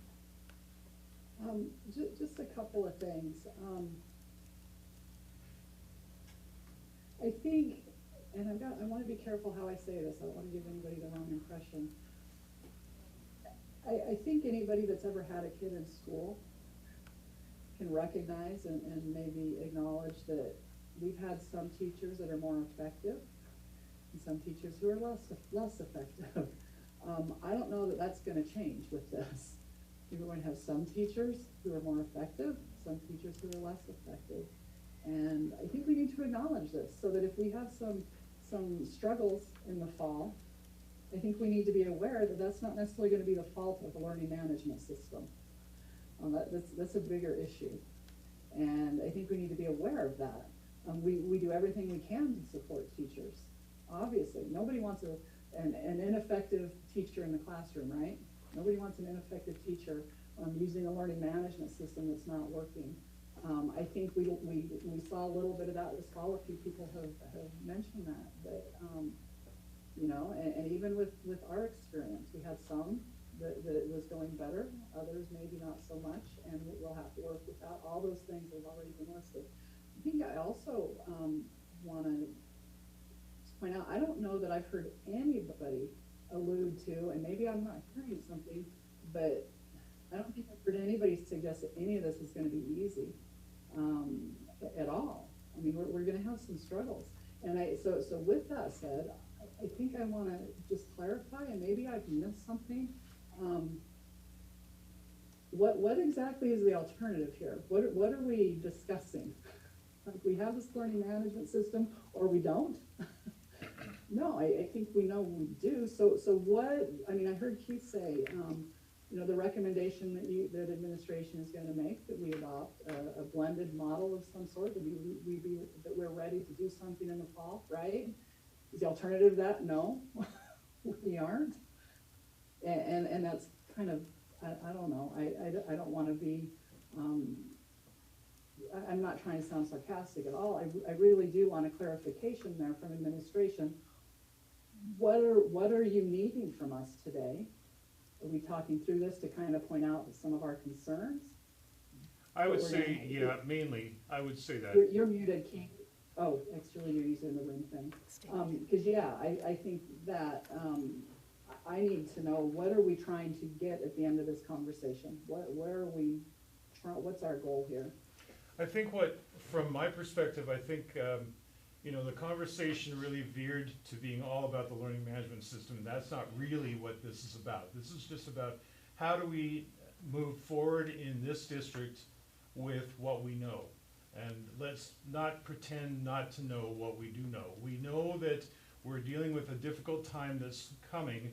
We also recognize that we have this tool now of the general tool of technology, and what is a wise way to put it to use? And how do we move that forward, and how fast do we move that forward? And I like the idea that McKay mentioned about putting forth a set of expectations. I just sketched out a few things here while the conversation was going on. Maybe we have to lay out expectations about year 1, year 2, year 3 in this environment. But I think that we're probably moving as an education body in this country from being where we've been in this district, which is participation in the technology initiative was kind of by self-initiative. I think where we are right now with what we learned with COVID is we were only about 25% effective in terms of really, well, maybe more than that, but I know that the teachers who've been part of the learning initiative made this move to online learning much more readily than many others did, simply because they've been doing it. And so are we now at the point where we want to move forward and say, this is what we have to be ready for, whether it's snow days, whether it's additional pandemics in the future, or whether it's just good practice to use technology on a more regular basis in the teaching and learning setting. And that's more the big picture, right? Because I don't think we want to force anybody into it, but I also don't think that we want to be, I mean, we don't use abacuses anymore, right? We use calculators and computers. There's a reason for that, because they're a better tool.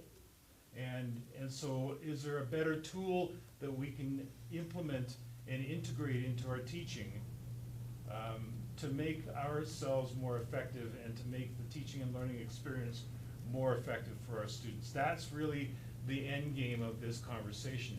Are we prepared to accept that we're going to be having to move forward because it's the right thing to do?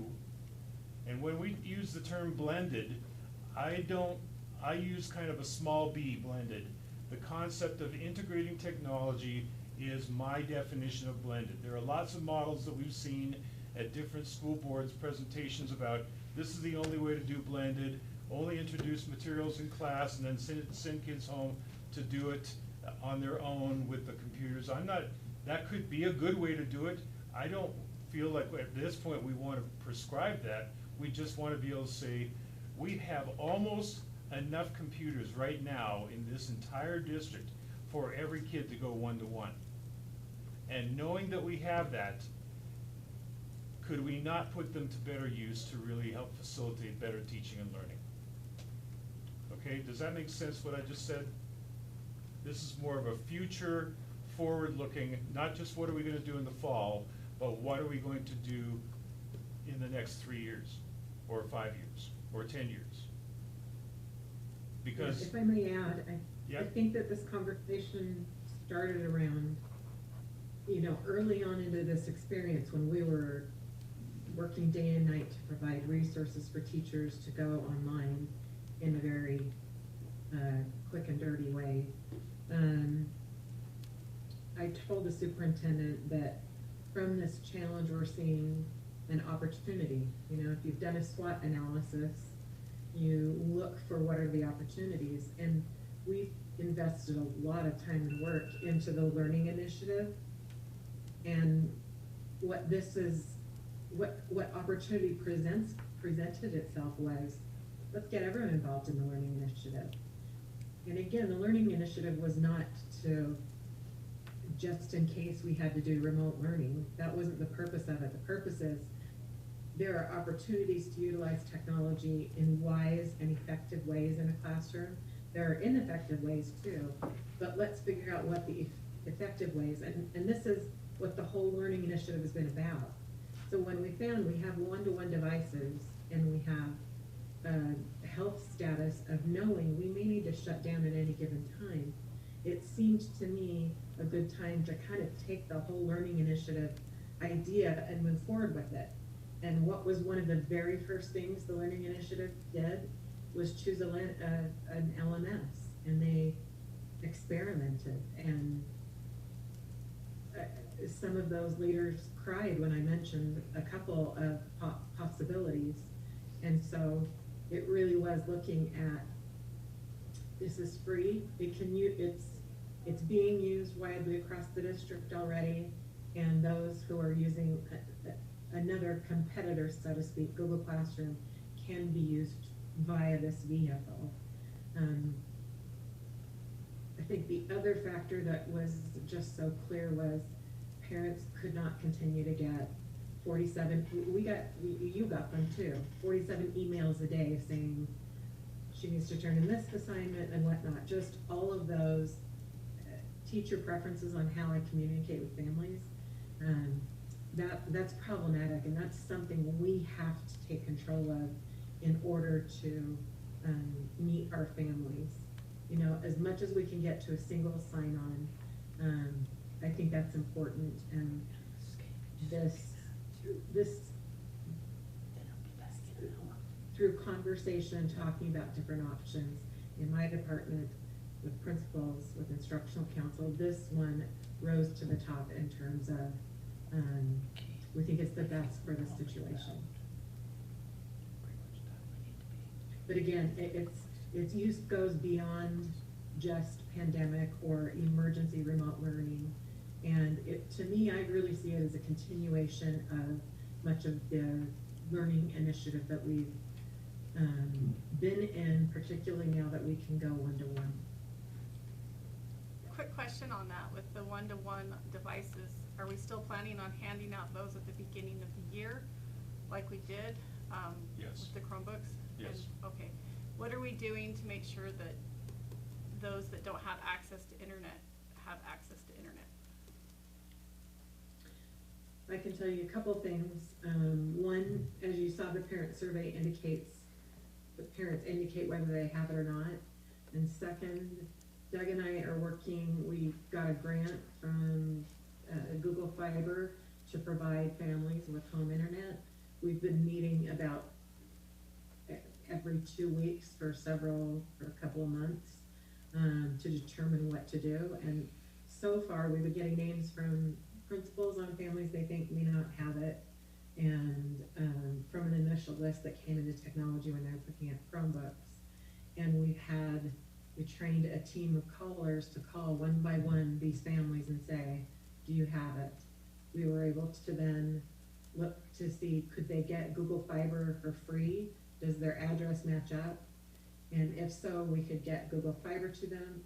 If they can't get that, our current option is to donate to them the hotspot that's preloaded with a 12-month subscription, and we can get a pretty good deal on those. We've been working with the representative from Google Fiber, who is over digital equity, and I think Doug and I would both say that what we've learned in working with him and along this process is it's not simply about getting internet to them for, you know, putting a bus with a hotspot on it. Nobody's gonna say that's not a good idea, but to be a digital citizen in this day and age, we really want them to be able to use it on the weekend and to be able to look up their sports scores on it, and giving around the, you know, giving them the full access of what technology can offer most families who are not on the tough side of the digital divide. So we're actively working at that. Doug is working to make that question part of the intake yearly registration process, so that we're identifying, and then his family liaisons and social workers reach out to families and find, either through Google Fiber, or if they've had other free options, we can connect them to, or this hotspot that's donated to them. I know Jim is about to close this portion of the agenda, but I just wanted to say, from my point of view, I don't ever want to be caught off guard again. I think we have to proceed with the plan. Julie's question, I think, was very poignant about, do we have a choice? I don't think we do. Because if we do not have a forward-thinking view on how we're going to address bringing more and more technology into the learning setting, then the likelihood exists that if we get another emergency and we have to close schools, then we'll be looking again at a well-intended but not a fully prepared response. And I just don't want to have to deal with that again. I want students and teachers to feel much more comfortable in what they're doing online. And now we have the time. We've got a little bit of time now between now and when school begins. That training will take place. It will be ongoing. It will include everybody in the entire system, including parents. That's our plan.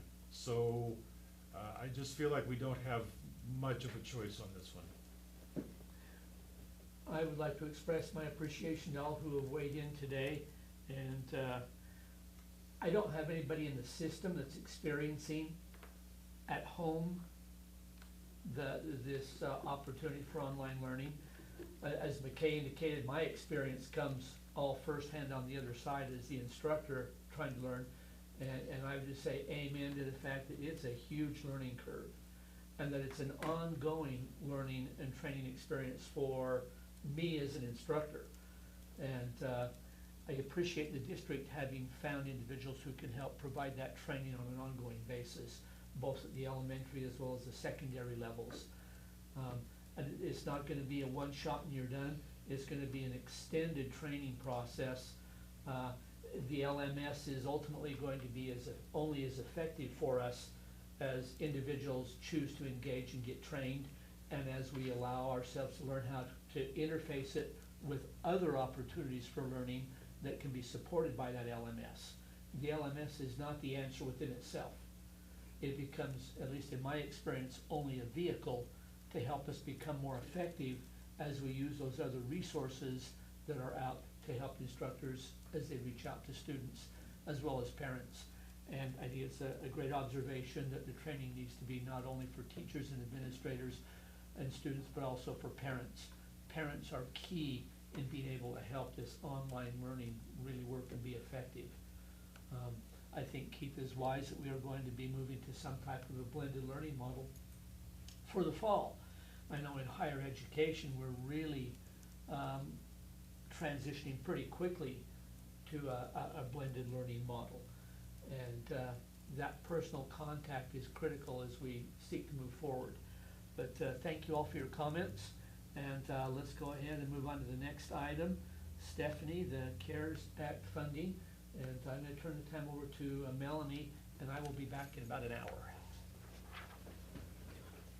Okay, can everybody hear me okay? Yes. Okay, I'm assuming everybody can hear me. Just a few minutes to talk about the CARES Act funding, just so the board is aware of what we've kind of collaboratively looked at as council, where we can spend the money that's been given to us from the feds for the COVID response. In short, we got a chunk of money from CARES Act. The state allotted 90% of that to begin with, and they're keeping the other 10%. They'll probably share it out to charters and more needy schools, but we as a council group through this whole COVID experience have met and found where a lot of our needs are at as far as expenses are concerned, and we've decided to use these CARES Act funding for that. Shelley, did I attach the spreadsheet? Yeah, I'll turn off my screen share. Okay. I'm not on a computer, so I can't share it, unfortunately.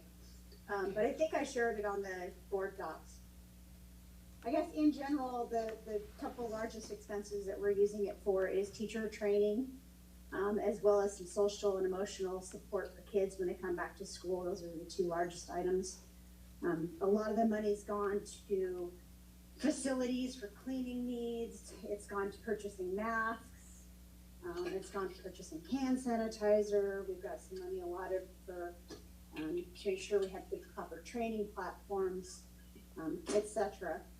When we started the process, it seemed like we were going to have more money than we needed, and now we're at a point where we've pretty much got all of it allocated out to the various areas where we had needs. We took a lot of those needs and looked at whether or not we had some regular budget left. And in those situations, we allocated 85 and 90% of the suggested amount. And then some areas we actually allocated 100%. That's kind of just to where that money is going. For the most, it's pretty much to support us in things that we had to do in response to the COVID pandemic. We used a little bit of it during FY20, which will be over here in just a few days. We start a new fiscal year on July 1. And then the bulk of it is allotted out to FY21 to help us with our restart of school and getting kids back into the learning environment. We just wanted to give you a quick rundown on that so you'd be aware of where that's at and how we're using it. I feel like we did a pretty good job as a team to go through that funding and decide what the best use for it was.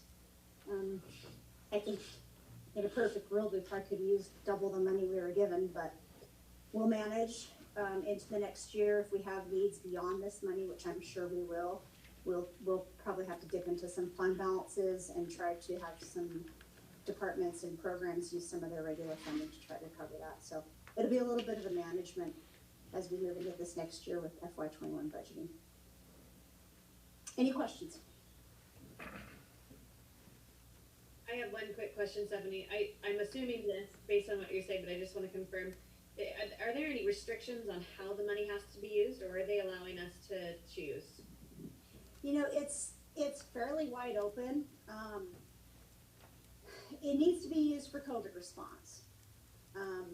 So whether that's cleaning, whether that's a learning platform for kids, I think as long as we can justify that it's not a regular expense that we would undertake in our normal operations and it was in response to COVID, we're pretty comfortable being able to justify that if we should get audited on it. Stephanie, I've got a question. Mm-hmm.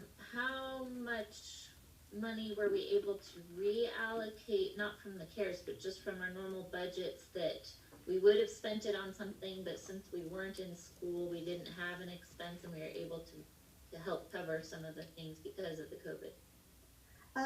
We're closing out our year right now, so we don't have those numbers totally nailed down, but you do make a good point. We do have some savings in places that we can. For example, principals discretionary.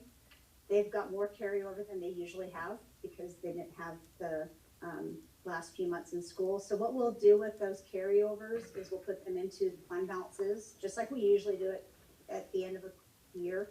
And then we'll be able to earmark those for COVID purposes. Two other examples of that. Numbers yet. Two other examples of that I would note: substitute costs, and we've also saved a little energy costs as well. And like Stephanie said, whenever we have those kinds of savings, they go into a general fund, and then we work on allocations for the future. We expect that there will be many more requirements as we go into the coming school year to deal with COVID issues. So we want to have both a remaining balance, a contingency on this amount of money, and also on some of the other funds. Sorry, Steph. No, that's fine. I can get some numbers for you as we're closing out the year. I mean, we're like I said, we're just a few days away from closing out, and Devin will start getting final numbers throughout the month of July. So we can take a look at that and see. Some of that money is going to be restricted. For example, transportation. We obviously saved some money in transportation because we weren't running buses, but that is restricted for transportation unless the state takes those restrictions off. But that's okay. It gives us a little bit of fund balance to move forward that we can put towards purchases of buses. Or if we're going to end up getting masks for all the kids who are riding buses, that's going to be a pretty big expense for us. We could probably legitimately take that from transportation as transportation needs. So there's some stuff we can do, I think, with our remaining funds that we might not have used. And there's certainly the 006 out of schools is a great example.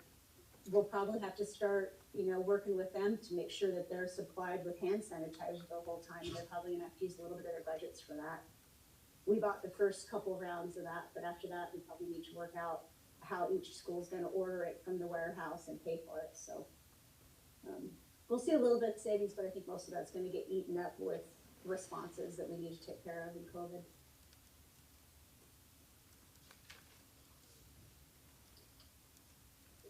Any other questions?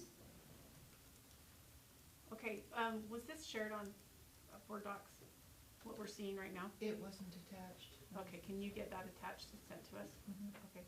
Any other questions about this? All right, if not, let's move on to the next thing, update on planning for August school reopening. Keith? Okay, Shelley will display a document that we've been working off of. So I'm going to speak pretty bluntly here. So we've been waiting for quite a long time for a comprehensive set of guidances from the state. We've looked at a number of other states' guidances, and we've been building some of our plans off of those. We met with this document in mind about, can you scroll down a little bit, Shelley, to the next, so prior to back to school, let's go up there. Okay, so right there, we've laid out a bunch of things that have to happen in the months of June and July, professional development being one of them. Other things such as any additional purchases of equipment and training and all kinds of things that are required. As of last Friday, the state released a draft of their recommendations to the governor, and apparently the governor will be maybe tweaking that a little bit and then signing it into law. We spent last Monday more than half a day planning what is going to go on between now and the start of school. We're planning to put together a written plan that I intend to release to you and the public in the July 14th board meeting. And what's interesting is that one of the recent things that the state has said is sometime before August 1, districts should have something like this in place and released and posted on their websites. I'm glad that we're on track to do that. We'll meet that deadline. When we post this particular document, which will be our back to school plan, we expect that we may have missed a few things, and so therefore we will invite the public to review it and board members to review it and say, what about this? And maybe we missed it, but we're trying to be as comprehensive as we can be. So that was last Monday, and every department was represented at that meeting, and so we're doing a comprehensive write-up. So I already have plans from transportation that are coming about how we will run transportation, what the requirements are that people need to know, parents need to be aware of, etc. And then also we have the cleaning plan that came in yesterday. A couple little tweaks Mark and Jeff are making to that. That will go right into this document. Alex will be talking about recesses. Todd will be talking about how we're running a school at the secondary level, and on and on and on. It's going to be a massive document with as comprehensive and as detailed as we can possibly make it. We don't want there to be a lot of questions left. We want to address it and come up with these solutions. One thing that we're having to look at, and it came out in the draft plan coming out of the State Board of Education last week, is that there are several places on that we're going to have to do training for people within the district about how do we bring students into school, how do we bring visitors into school, or parents or teachers, how often do we do health checks, what are the requirements of that listed in that document, and then what are the recommendations that are listed as well. We just spent nearly 3 hours yesterday in a council meeting going through that and assigning it out and determining what does this mean for us. As a result of those 2 meetings that we've had trying to work through this and build our plan, and with this document that Shelley is showing you is the foundation of our plan. Again, we may have missed something, but we're hoping that it is as complete as we can possibly make it. But some things have changed. We heard last week that contrary to where we've been in the past, local health departments will simply play an advisory role, not a directive role. So the unfortunate part about that is we've got to get better and better and better at trying to read the crystal ball, and I don't know that we're going to do that all that well, although that's the goal.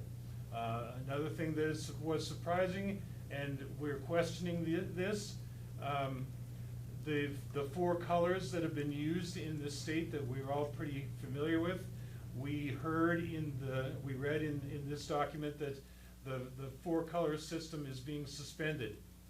We don't really want to suspend it because we think a lot of people understand it, and it's a good way of recognizing many of these challenges and explaining why certain categories exist. So we're exploring that along with about 12 other questions that we've asked of the state that, and I followed up with this again yesterday just to say we cannot complete this plan until we know, for example, are we going to be directed to run lunches like we did over the last 3 months of the school year, or we'll be having to again, the guidelines for staff and health issues, those kinds of things. What do we do for fine arts classes? Anne-Marie and I are working with the performing arts teachers specifically at the secondary level to get their ideas. We know that some documents have come out from different agencies about how you run their classes in certain settings. How do you run PE classes, et cetera? How do you manage athletics, both practices and competitions, let alone audience and spectators coming to see them? So we're just trying to sift this through. When we got this on Friday, we haven't had a lot of time to work through yet. Of course, that was late Friday afternoon that we got it, and then we had yesterday, and now today we're on day 3 of being able to work with it. So that's what we're planning on. We plan to have a draft of this that we'll start to craft and fine-tune by the end of this week, and certainly by next week we'll send it out in draft form to the principals and get their feedback. Todd and Alex are already holding those meetings. We're trying to identify any areas we missed, and then you will have on the 14th the great unveiling of our plan. One thing that you should know is that until they decided to change the 4 color category protocol, we pretty much figured out that there really are only 2 options. One is yellow-green, which is yellow is pretty much normal, but with a lot of significant restrictions still, and green, which is, I know people are tired of this term, but whatever the new normal is, the new normal green will not be like school was last year necessarily. There are still restrictions, such as I mentioned, health checks and making sure we know who's in the building and extra cleaning efforts and so on. So there will be some changes, but a yellow-green setting means school's in. A red-orange setting means school's out. And it might be a classroom, or it might be a school, or it might be a part of the city, or it might be the entire district. We don't know. We have a number of questions we still need to get answers to, but the reality is we're building a plan based on that. If you could go down for some reason, okay, so do you see on your screen, can you go up just a tad, please? Okay, do you see the headline saying starting August 19th, 2020, the school year begins, green or yellow conditions?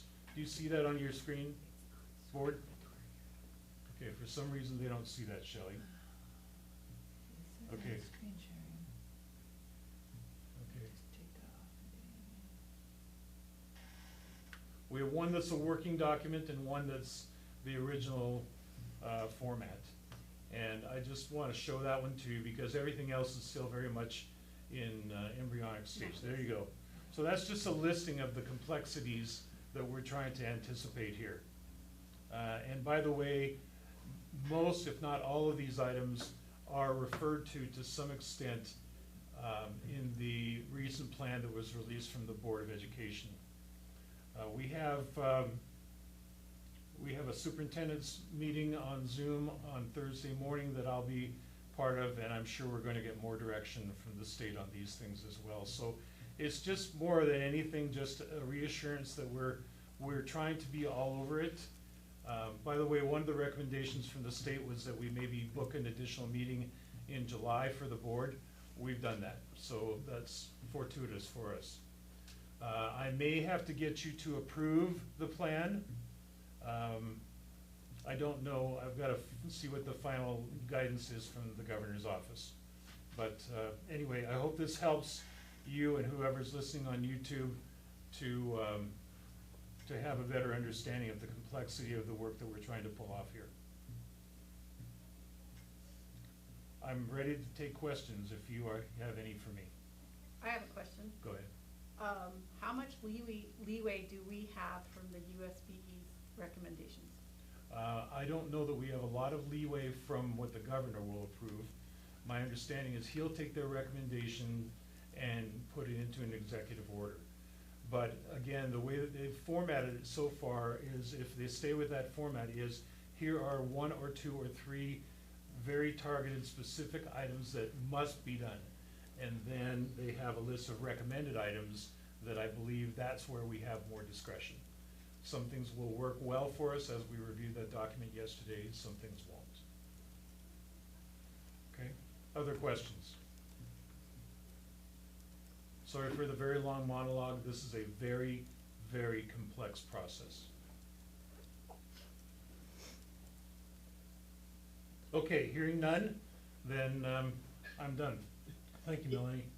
Keith? Yeah. It seems like the sort of overall philosophy of this is that they're sort of moving towards increased hygiene and isolation, knowing when someone is sick, rather than change your schedules, fewer kids in the building. Is that correct? I would say probably it's mostly in that area, McKay, although there are still some significant items to, if we can, retain social distancing or decrease the number of students at a time. And I mean, for example, if you're doing social distancing in a lineup for lunch, we might be streaming right outside the building with the kids in lineup. So I think what's good about this is we're moving into what is reasonable. And there may be some parents who say, well, it's not reasonable to shorten the social distancing distances such as 6 feet or more, but there are some items where it will be difficult. On a bus will be difficult if you're going to run full buses. So like I said, those are part of the items. Maybe what I'll do, board, is I'll send the draft document out to you so you can see it, unless you already have it. I don't know. McKay, you probably have it through USBA, right? Didn't all the board the board members, didn't you get it from Terry Shoemaker yesterday? It should have gone to all board members yesterday. So we got it over the weekend. We forwarded it yesterday to our board of directors and all the board members. So okay. Look in your email for Terry Shoemaker and see if you have those things. And if any board member doesn't have it, just let me know and I'll get it to you. No, I got that, but I didn't look at it till really late last night because, well, it doesn't matter why, but I did get it, so I assume everybody else got it. So we'll need to look at it a little bit more closely before we say a whole lot. Right. I actually think that the most persistent and repetitive thing on that document is the training that has to go on. Training about how do you do health checks, how do you handle, I mean, we've heard that there's a rule of thumb now that if somebody's just coming in to do a delivery and they're not going to be in the building for more than 15 minutes, they just come in, do their business and go. And like, you know, you can think of UPS or a parent dropping off lunch or those kinds of things.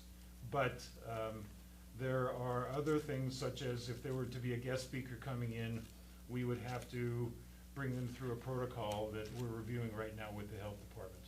Remember, the health department will be more advisory, so we're having to come up with our plan and then take it to them and get their feedback. Okay, thank you. Okay, any other questions? I can't see you, so not? Okay, moving forward, we're gonna go into the grading discussion.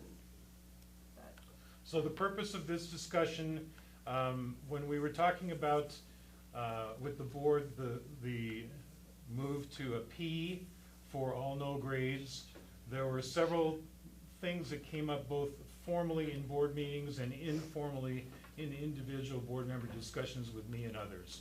So what we thought we would do is bring you up to speed very quickly, maybe take about 15 minutes and have Todd and Karen and Alex talk to you a little bit about the history and what the work is that we've been doing. You've got the copy of the book, 15, what is it called? Repair for Broken Grades. 15 fixes, 15 repairs, fixes for broken grades.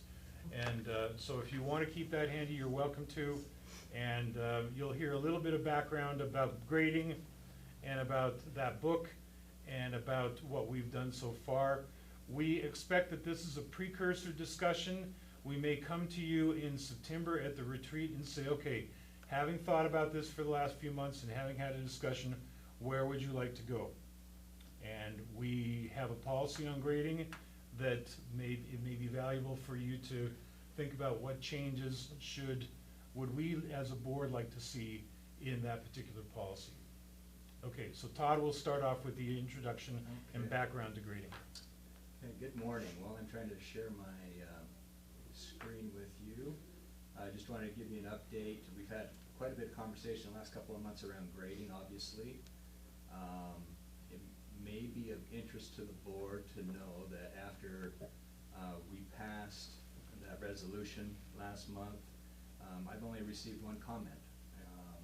And it was just a question about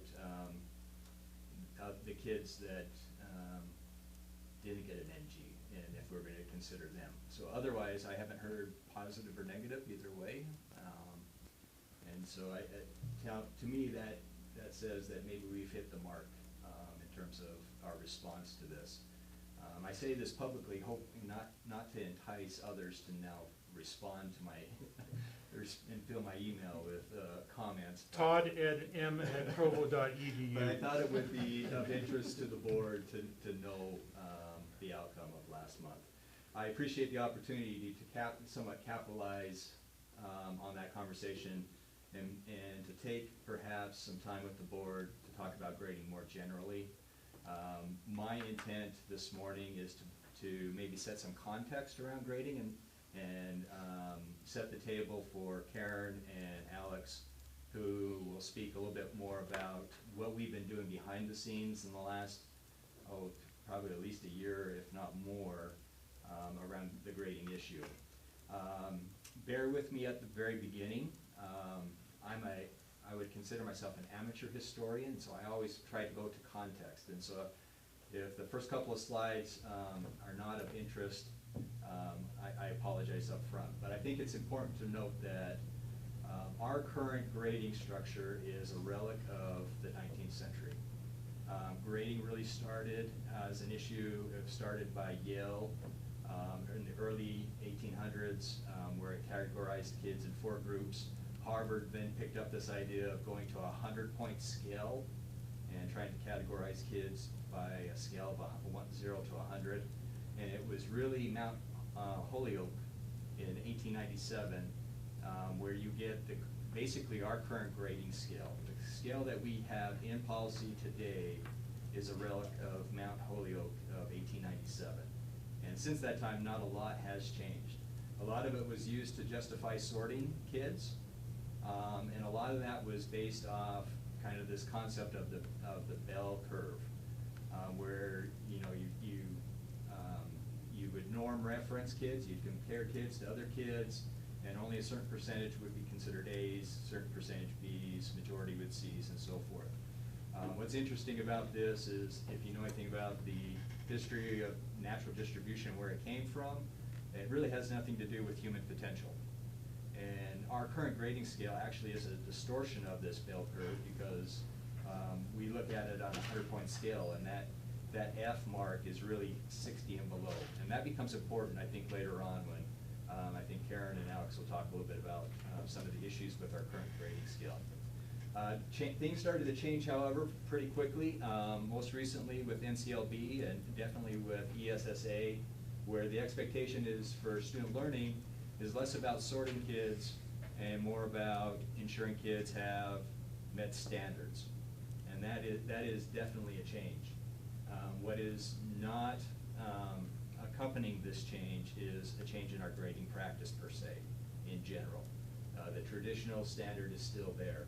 I would say that the bell curve should actually be more like an S curve, where we start to look at kids as novice, and that they progress over time and over experience with their learning to become expert. And at some point, we designate a line in the curve that says a kid is either met or does not meet the standard.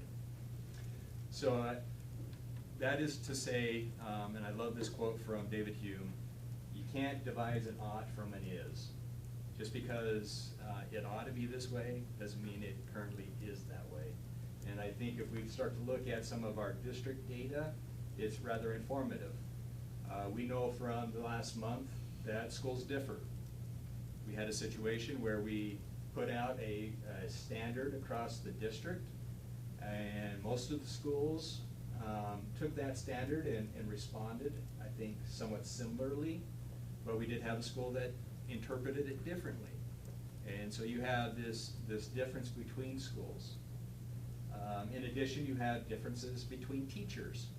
I pulled the course syllabi for 3 teachers at the same school teaching the very same class.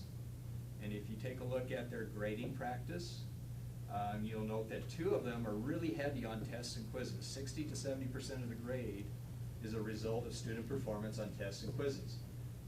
The 3rd teacher, it's only 30%.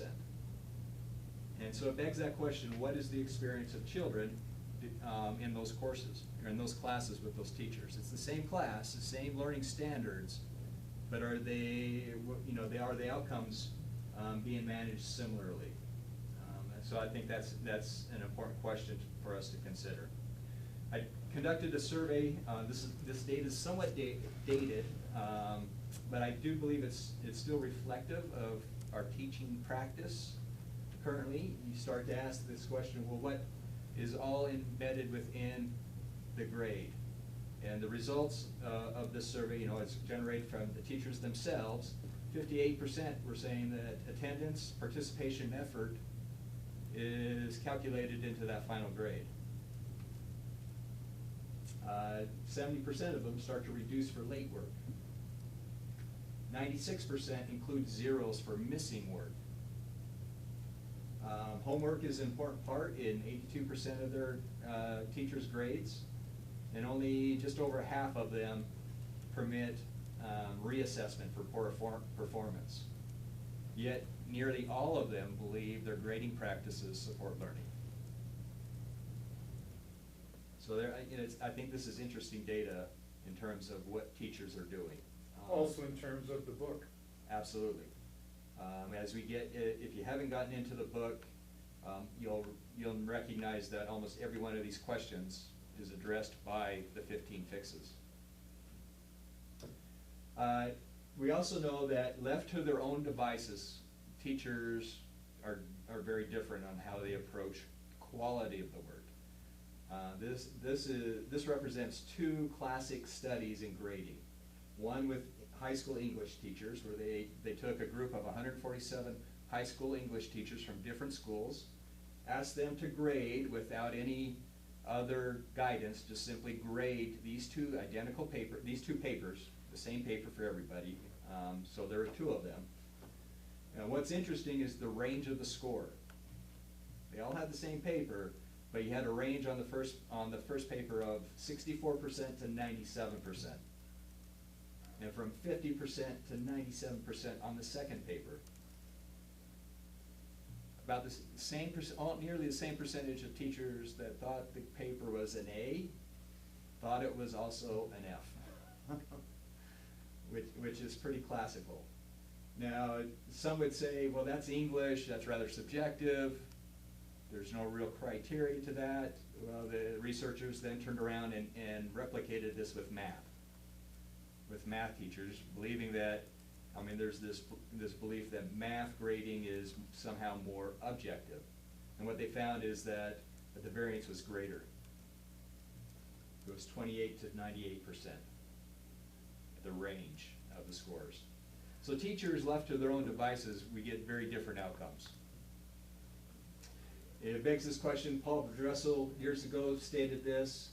I've always hung on to this, and when thinking about grades, the grades are an inadequate report of an inaccurate judgment of a biased and variable judge of the extent to which a student has attained an undefined level of mastery of an unknown proportion of an indefinite material.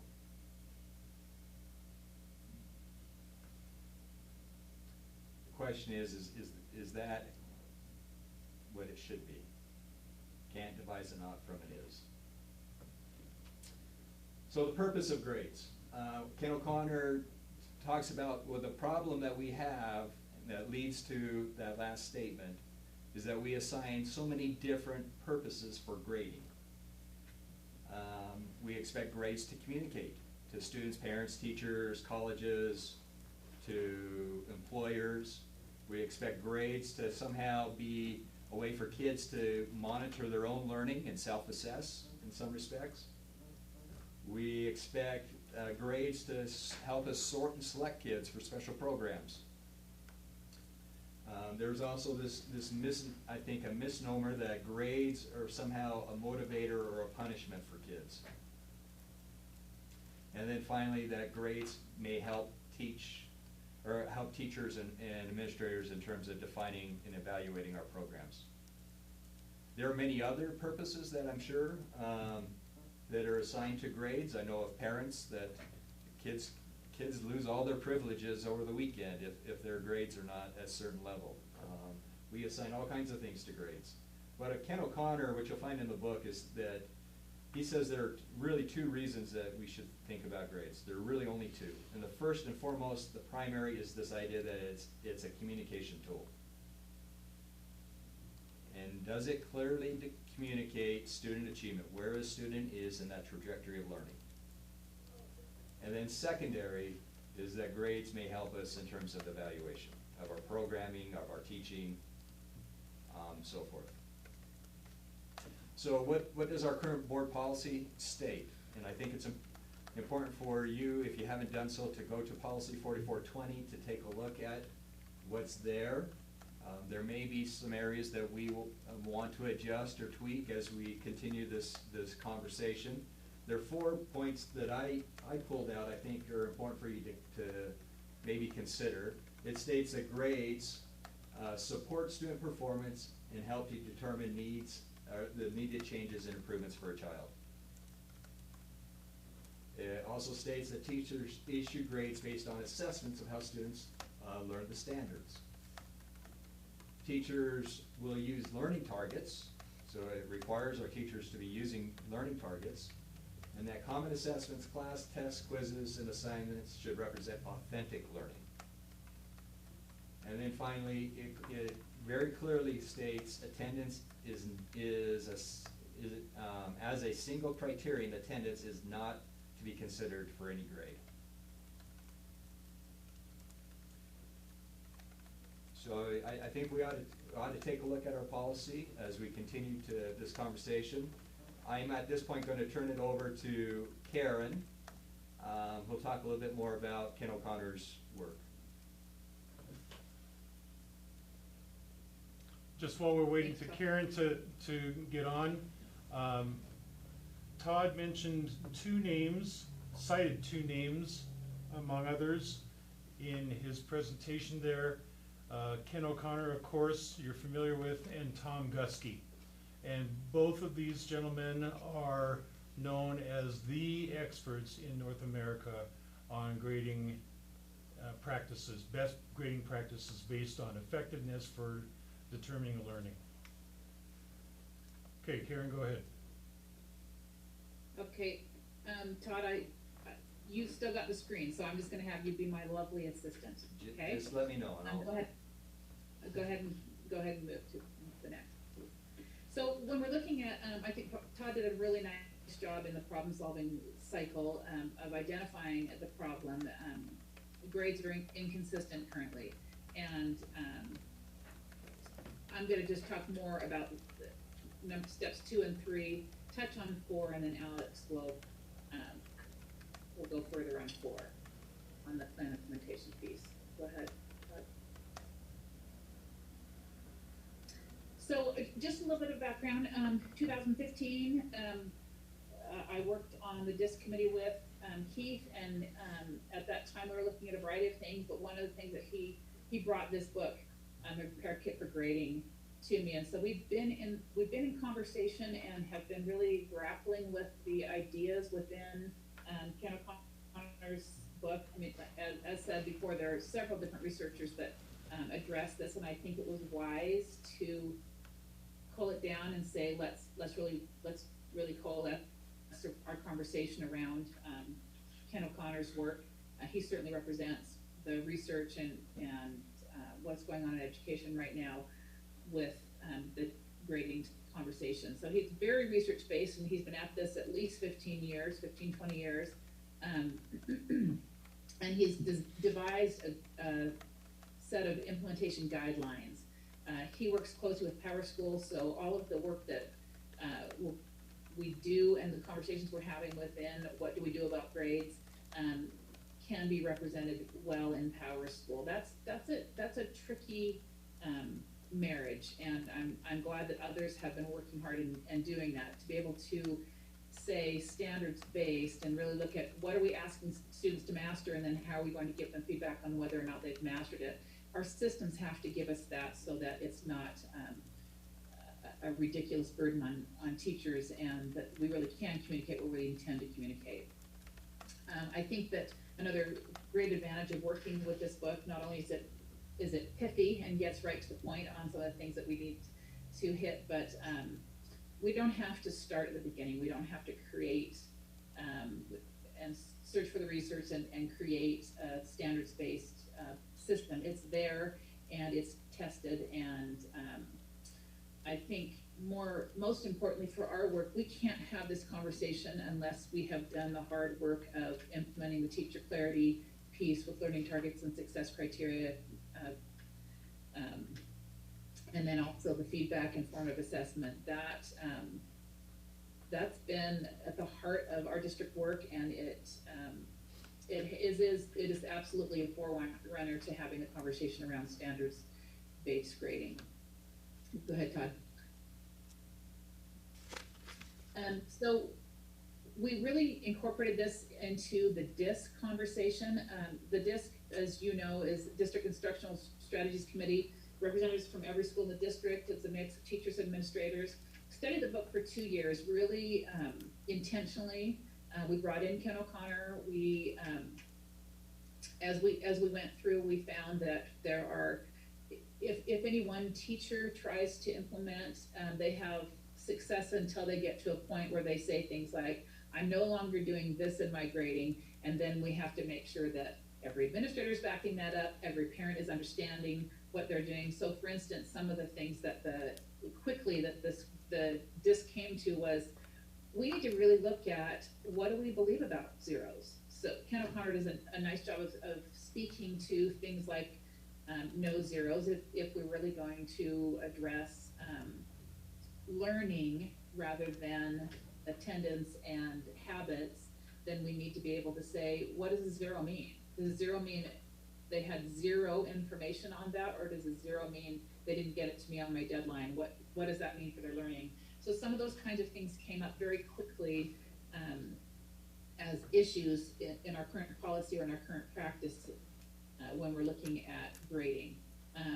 So DISC teachers really got after this and went back to their teams, took books back to their team, started talking about and practicing what does it look like to repair grading, and what does it look like to really grapple with some of these, because each one of these you find yourself within the 15 issues. You find that as you're a teacher and you're reading this, I'm flipping through the book, so you can't see that part of it, but most teachers are doing at least 5 of these, where it really doesn't align with our not only with our policy, but it doesn't really align philosophically with what teachers ought to be doing if we're talking about focusing on student learning.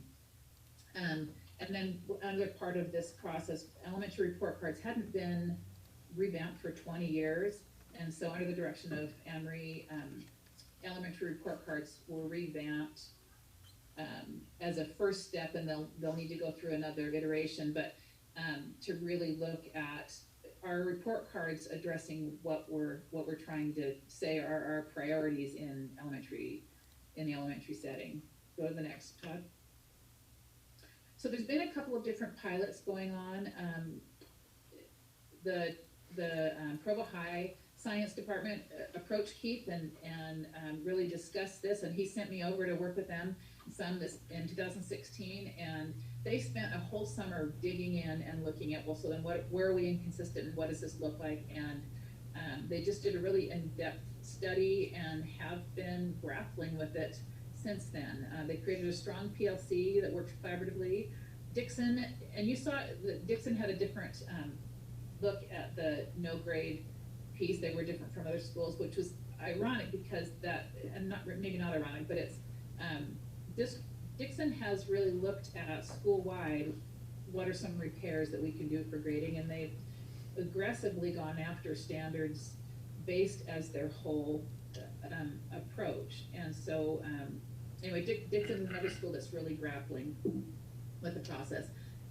Go to the next one, Todd. We're at a point where probably, I would say 150 is probably low. We're probably more at about a quarter of our teachers have read the book, worked with their PLCs. On our professional development days, we've offered a course on the book for the last 4 years, and we get about 25 or 30 teachers each that way. And then combined with what's happening with the different groups of people with DISC and the different pilots have gone. Centennial has a couple of pilots as well that they have been proposing and going after. So we're looking at about 200 teachers, which is 250 teachers, which is probably a critical mass at this point to be able to say enough people are conversant about the topic and about really grappling with what standards-based looks like. And have gone deeper than just reading a book. They've really gone after what it can look like and what changes need to be made. Go to the next one, Todd. As I referred to before, teaching and learning really worked with the DISC and took on what does it look like, and trained grade levels for all the elementary to talk through if these are our standards, then what kind of feedback are we giving students and parents along the way. Next one, please. So in 2018-2019, which is, I have stepped away from the DISC conversation, so this is kind of where I jump off in my quick 3-minute version of what we've done in the last 4 or 5 years around this topic. But one of the things that the team was working on at that point was really making sure we're aligned in our definitions. And then they started proposing policy and guidance as far as, so what does that look like? What kinds of things could be in guidance, and what things really must be in policy if we're going to say we believe in this and support this? Okay, next one, Todd. So Ken O'Connor has, and I'm going to show you a very quick clip of him speaking to these 4 points, but you might want to just jot these down because I want you to have you think through and listen for these in terms of how he defines these. So he says grades must be consistent, accurate, meaningful, and supportive of learning in order for them to be relevant and do what we intend for them to do. So we can do the next slide, Todd, and show the video.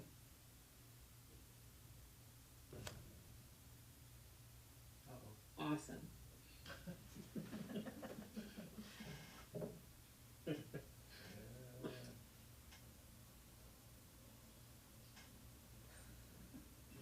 Do you want me to share that video? That'd be, if you've got it, that'd be, well, actually, I have it, I just need I would just need a screen share if I, Here, I'll start sharing. okay.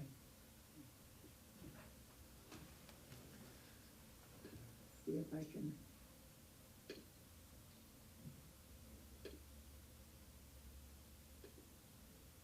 Now let's see if it's gonna play for me. Oops, okay.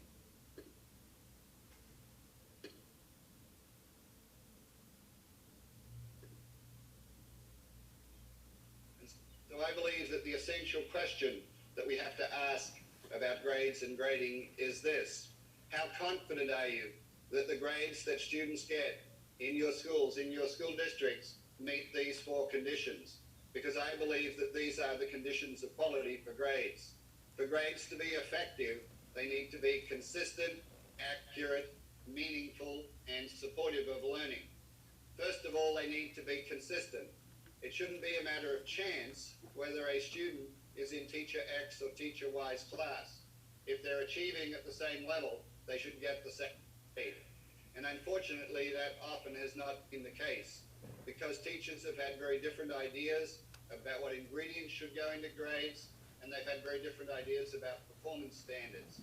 And as a result, students who have been achieving at the same level have frequently got the same grades. And in any system, but especially in a standards-based system, I think we have to see that as being unacceptable. Secondly, grades need to be accurate. Very important decisions are made about and by students on the basis of grades. For those to be good decisions, they need to be based on accurate information. And of course, grades basically result from combining a whole lot of information, most commonly into a single symbol.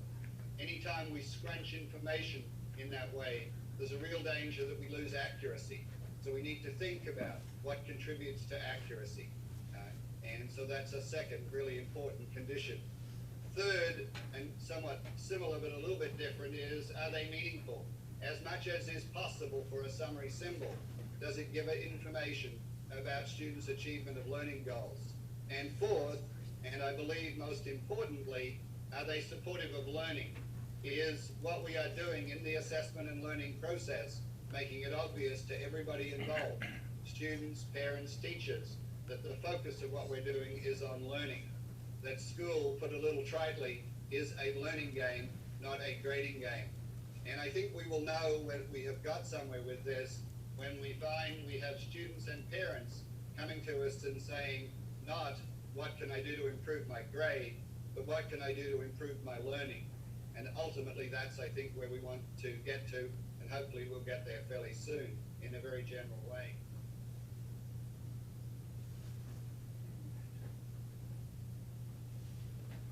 I just thought that he had a really good,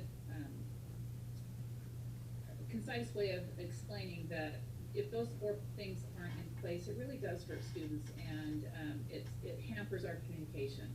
I wanted to reach back to a couple of Todd's slides when we're looking at those 4 components, and just give you a minute if you want to reflect or make a comment.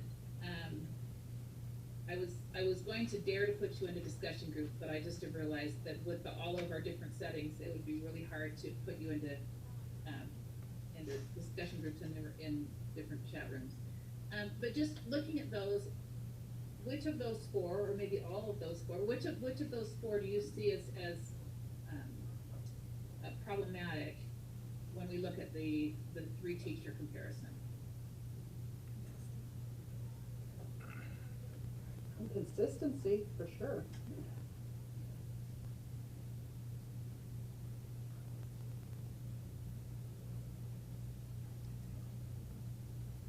And I think when you have the consistency that's, not real lined up, which of those teachers is accurate?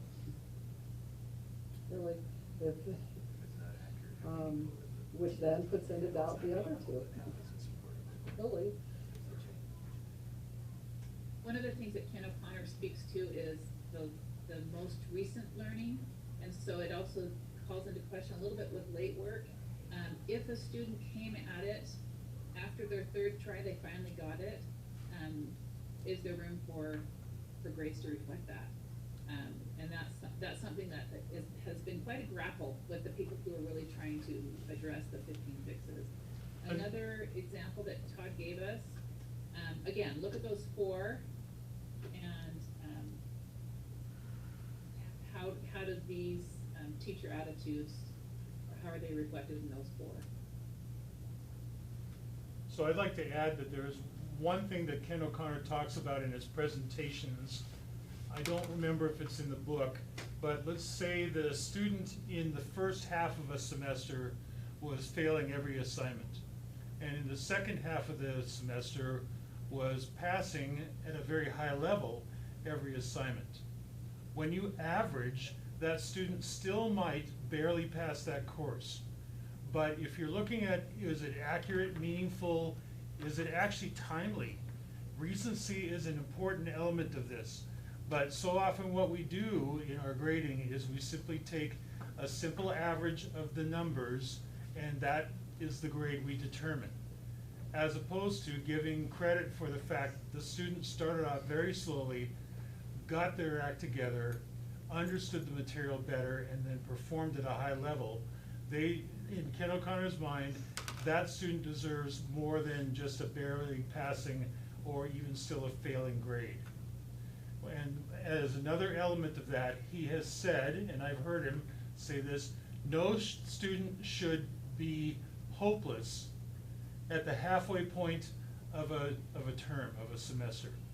They should never be out of hope for potentially passing that class. So the question is, how do we design policies to allow a student to have, even right up to the last day, to potentially pass that class and show that they've learned meaningful things? I don't think you find that in the book, but he does speak about that as a very important principle for learning. And I think to that point, one of the things that has to be present is it must be meaningful learning. Because if they really have shown that they've engaged in meaningful learning, then it's really hard to justify the child who finally got chemistry and went back and retook all of the tests at the end of the term is showing absolutely meaningful learning. Then what does that D really represent? So again, with teacher attitude, what are some inconsistencies there with those 4?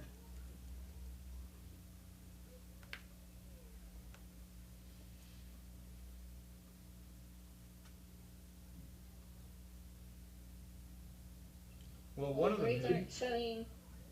aren't showing their achievement if it includes if they're tardy to class or missing class or how much they raise their hand. That doesn't reflect what they actually know.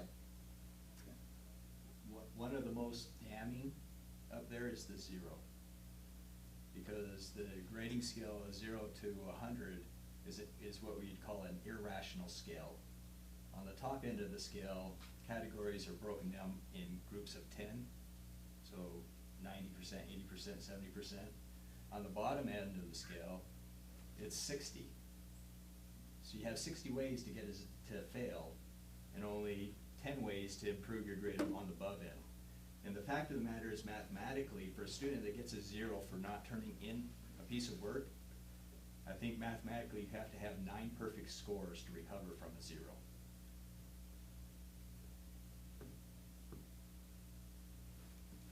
So this conversation speaks to what needs to be policy, what needs to be, when we leave it to teachers with their own, you own your grade and you own your curriculum, we have potentially set up, if a child has 8 teachers, they have 8 different grading systems that they're living within, and 8 different ways to, they learn it quickly. They know that if you bring a Diet Coke to this teacher, and if you turn in a better paper to that teacher, they know who.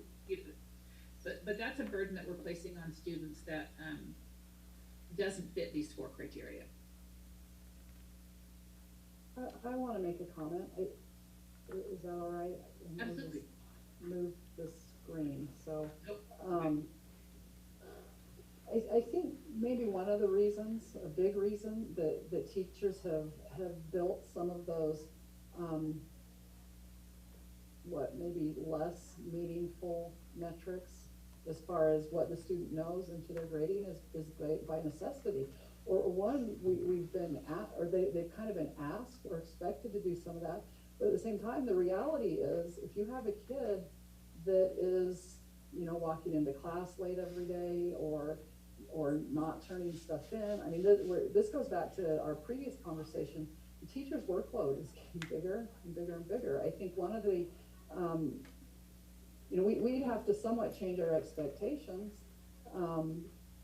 But then if you have chaos going on in a classroom, the teachers clearly need more support for that, right? I think something that I realized a few years ago is that so often, our current classrooms are set up, and this is general, this isn't just Provo, but set up to reward behavior as much as it is set up to reward what a student knows. And so if you have a kid that's showing up on time, doing all those things that they can check off, they're rewarded for that, which is great. But you also have kids that are really, really brilliant or able to do the work, but are a nightmare in the classroom. Maybe they aren't sitting down all the time. Maybe they aren't, whatever. I mean, we all have our list of what students are able to do. I know that was a conversation we had with Anne-Marie and Judy Rose last year as far as our gifted learning programs. Like our gifted classrooms were starting to look more like these kids were behaviorally gifted, but not necessarily intellectually gifted. So shifting that, but as we shift those expectations, I also recognize you're trying to teach in a classroom where if you don't have children who are behaving appropriately, a teacher's job gets a lot more difficult. And so part of this discussion turns into what kind of supports will teachers get? What kind of teachers, or what kind of support will teachers have to have when maybe a kid does have to be released from class? So if we remove, I was looking at those 15 things, if we remove those behavioral metrics entirely, and I'm not suggesting that we don't, I'm really not. I think standards-based grading, as I've learned about it over the last couple of years, is, in my opinion, essential. You can get a kid to the end of the school year who checks off all those things, but they don't know what they need to know. They just don't. And so I really am not suggesting we keep those non-meaningful metrics, I guess, but we've got to come up with a way really to support the work that teachers are trying to do. And still, I don't know. I don't have an answer to that, so I'm looking forward to hearing what you have to say, Karen. No, it is absolutely complex, and one of the things that Ken O'Connor helps school districts do is develop a meaningful metric within the reporting communication process for behavior that we need to have. We need to communicate it. We need to communicate it to students, parents, and teachers need a way to really address behavior as part of the learning process. And yet, how do we communicate the actual learning? And there has to be a metric for both, but they shouldn't be blended. And it's tricky. It's an American construct. And it was shocking to me to go, when I did graduate work in England, to have, I didn't get a single grade the whole time I was there. They don't grade. Well, in my university didn't do grades. And it was, I got all sorts of feedback in all sorts of ways, but a report card was never one of them. Right. And so it's a construct that we so deeply believe in. Like Todd said, the history is so deep that it's hard to question it. And I have really appreciated the work that Ken O'Connor has done and the guidance that, and I appreciate that Keith has taken us for, let's land on an author, even though there are many that we draw from, but it's a national conversation that's been going on for decades that we can gain from and move forward as a result of it. If I can respond just real quickly, Karen, as well, because Jill, you bring up an incredibly important point, and that's that use of a grade as a reward and punishment for behavior modification, right? and I don't necessarily fault our teachers for this, because their training coming out of university, they just get the surface about assessment and grading in terms of their education. And then they're thrown into the classroom and they're trying to scramble to figure this out. And what they end up doing is relying on their colleagues that have been teaching for a year or two, and that they adopt that system. Well, what that does is perpetuate all along some of these bad practices, right? And so, to your point and Karen's point, is we've got to provide better skills and better tools for teachers to separate the academic performance from the behavior performance, and make sure that we're giving really accurate feedback to the students and to their parents of how they're doing in both areas. And to that point, Todd, though, it's also, Go ahead, it's not just that it's the teachers that are dealing with this, it's the parents' expectation of how grades have been used and what they've come through with that cultural system. So, sorry, Julie, go ahead. No, I just want to say, be very clear that when I was saying that before, I wasn't talking about specific teachers at all. It's the system. It's the system that has been perpetuated for, like, you know, since I was in school a century ago. 1897. I really, it's a systemic issue, and so, you know, our students and our teachers and our parents are all going to have to be supportive if we make a shift. I had a teacher this year for my son who had implemented standards-based in her classroom, and you know what, that was a big shift for me to make, because I wasn't completely clear on what she was. And you know, by the time my son and I both got it, you know, and that teacher had to help me come along, you know, to really understand what was going on. And I think our teachers are doing a great job, and parents are doing the best they can do. A lot of times students don't want that, because that's another thing students are going to have to make. Those students who have gotten used to, as long as I'm sitting down, doing what I'm told, doesn't really matter what my level, I don't want to say doesn't matter, it matters less, maybe, what my learning actually is. So it's going to, you know, if we really do this right, it's a huge shift for everybody. Yeah, anyway, you guys know that. I just want to be clear that I understand that. Okay, you were going to say something? Yes, I just think it is so, you know, that I am incredibly passionate about this overall, but it is also incredibly difficult. Todd, I just sent you sort of a case study from Doug Reeves, and you know, in doing all these things, like if you want to start a firestorm in the paper, let's just announce that Provo School District is going to start giving kids something for nothing. In other words, we're going to disallow zeros. That if your low score is a 50. I know that because I've seen that school district from Florida in the paper. I've seen the school district in California in the paper. That went, you know what, we're going to take this counter strategy, we're going to put it in policy, and people went berserk. And because it doesn't seem American. It does, you know, something for nothing does not, it just seems un-American, especially on that 100-point scale. That case study that I sent Todd sort of meant that we raised the issue sort of publicly and widely, and we don't just put it all on the teachers and just say, we're trying to help students and we're trying to change the culture. And it seemed like in that case studies that the teachers had all these options, and some of them used some strategies and some of them did other strategies looking for some improvement. And in doing that, I just wonder about the policy that we make.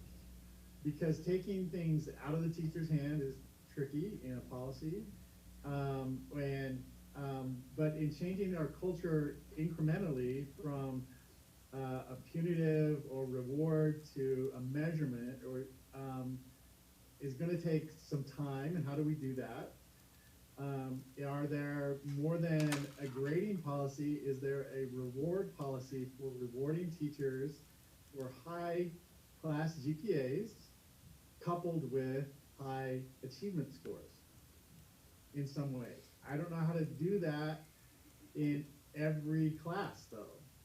I can measure that pretty well in math, where I have a state test, and then I can go, okay, this is the average of your student scores on the state's test, but we opt out of the state test.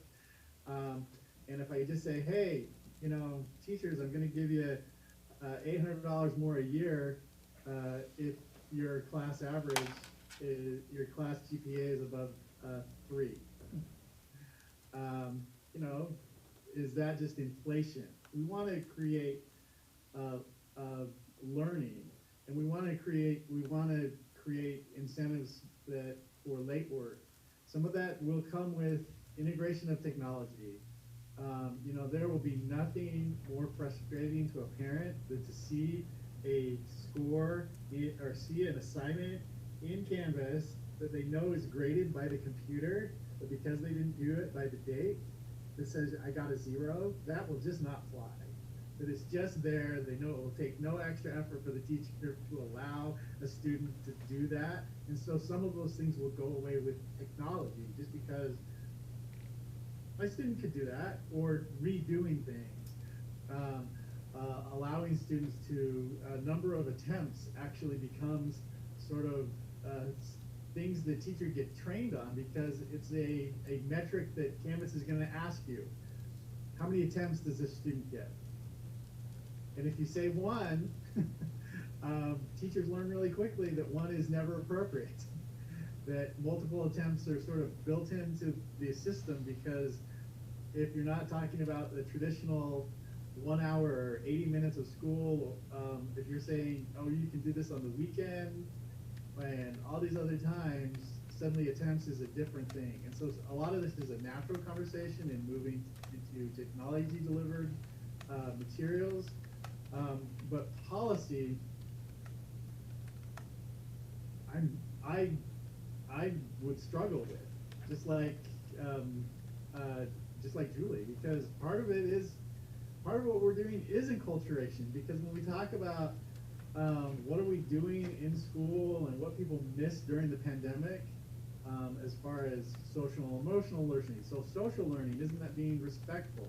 Well, how do we reward respectful? How do we reward showing up on time that's not attached to your grade? How do we do? Because that's actually it's a really important function of school, is how to function with people, and not just achieving in a school in the content. And so this is incredibly complicated, and so taking it on is, but to me it's a long-term thing, and the policy, I can't even really grasp that right after the beginning, because I know I've seen policies passed that have seen instant feedback. What do you mean there's no such zero? Necessity is a 0. Of course they have to do it on time. They all become 50-50 debate issues that are just so tricky, and then are applied differently almost in different subject areas. So it's just really difficult. So McKay, to your point, implementation is everything in this. I was just experiencing flashbacks of having done this work years ago in another district. And I can tell you that just a misstep in communication set the work back 2 years because of what you just pointed out about acculturation. So we have to be really thoughtful about that and incremental in how we move it forward in some respects. And we have to be careful not to be so clumsy as to say, well, every kid gets a 50, that we're eliminating zeros. I think people will respond better to saying, well, we're going to have a rational scale as opposed to an irrational scale. And so let's talk what that might mean. So you're spot on. We have to be thoughtful about the steps that we take. Can I ask? I think it's important, remember also that Tom Dusky writes and has done this quite a bit, that going to a standards-based system may mean not reporting things differently. So there's the student achievement. This is where they are according to the standards. That gets 1 grade. But there may also be a work completion score. There may also be a citizenship score or something like that. There may be a homework score. So just teasing out the different elements of student input as well as student learning. And I mean, that's a complicated system, and we're always going to have a letter grade ultimately. But Thomas Guskey and others have models for showing how you can add other information. So it's not just one single score that a parent has to look at. And I would add that Ken O'Connor made a few recommendations to us. One was that he could help us with policies. He actually does believe that policy changes are at the root of this. But he also said, and I don't know that everybody agreed with me when I first kind of laid down this little rule, this will take as long as it takes. This is not something where we set a goal and say, we're gonna have this done in 2 years. Because it's not just an abrupt change for a teacher. It's an abrupt change for the history of education in Provo, and indeed in the country. So things have to get to a point where the teachers see the value in it. The good news is we've approached this in this district kind of like we approached the Learning Initiative. People who had interest in it, we said, okay, with the following guidelines, go ahead and try it out. And what I mean by it is the standards-based reporting or the standards-based grading. They are a little different, but basically all that's saying is, I'm not gonna pass you until you've met the established standard. And so what some things that the Provo High Science Department has done is said, if you haven't met standard on a particular test or project, you gotta do it again until you do. And that way we ensure that students can demonstrate that they have actually met a proficiency on this. This will take time, because I don't know that every music teacher or every PE teacher or every CTE teacher or every English teacher can adapt to this very quickly, because we've got, you know, decades, if not centuries of history behind what we're doing right now. But the goal is to allow people to see this, to see value in it, and then start to move forward as they want to try it out.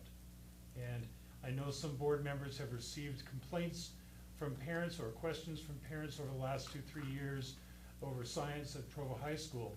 But what's interesting is that in every case I'm aware of, once the parent hears what the rationale is, it's never come to me that there's been much feedback on that negative feedback, I should say. So. Can I ask a question? Do we have a sense for how many of our teachers have moved forward with this? Like how many people are using the standards-based grading? We're gonna move to that section with Alex here in just a minute. Go ahead, Melanie. My quick question is how, when we talk about, I see the need for the standard-based grading, but I'm also thinking back in my own head as a teacher, prior teacher, how much extra work is this to create multiple assessments over and over again to make sure these kids are meeting these standards? How much extra work is this for teachers? Well, first of all, if PLCs are doing it, then teachers can share. Secondly,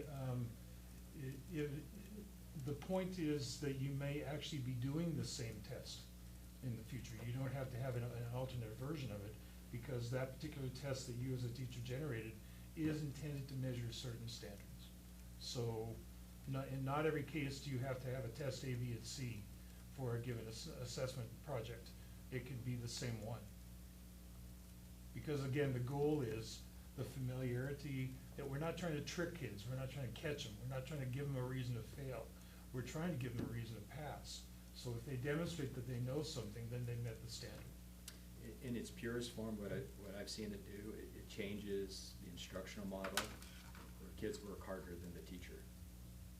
They have greater ownership over their learning. They're self-assessing, they're aware where they're at, and they know what they need to do to get to the next level. And the teacher ends up becoming more of a coach on the side as opposed to that stage on the stage. And a lot of times the learning targets are really driving. If students, the teachers may have multiple ways for students to show that they have mastered the learning target. And so sometimes it's a test, sometimes it's not, sometimes it's other work. But what they're getting at is what here's our learning target. I will give you a grade on your mastery of that learning target. If it was yesterday, if it was 2 weeks from now, that might not be as big of a deal as, did you get that learning target and can you show mastery of that learning target? And a teacher kind of lays out what that looks like. To your point, Julian, and I'm going to turn over to Alex now, but I would say, from what I know about people that have done a deep dive into this, we're well over 200 teachers that have been working at, and I wouldn't say anybody's mastered it. I would say everybody is really grappling. But we've got a quarter of our teachers who have been, we started this in 2015, and so we've got a good group of people really in this conversation, and we've got a long way to go. And to McKay's point, is that largely of their own volition?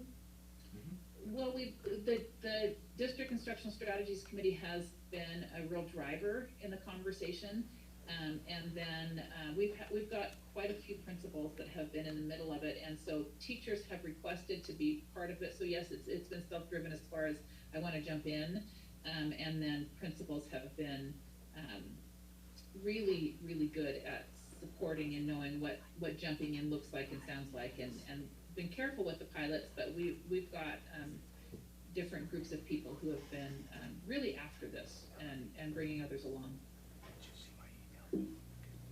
So with all that said, I think you guys are starting to understand the complexity with which we're dealing with standard-based grading. And as Keith and Karen and Todd and I have been working on this, there's a few things I want to point out of what we've been really trying to do.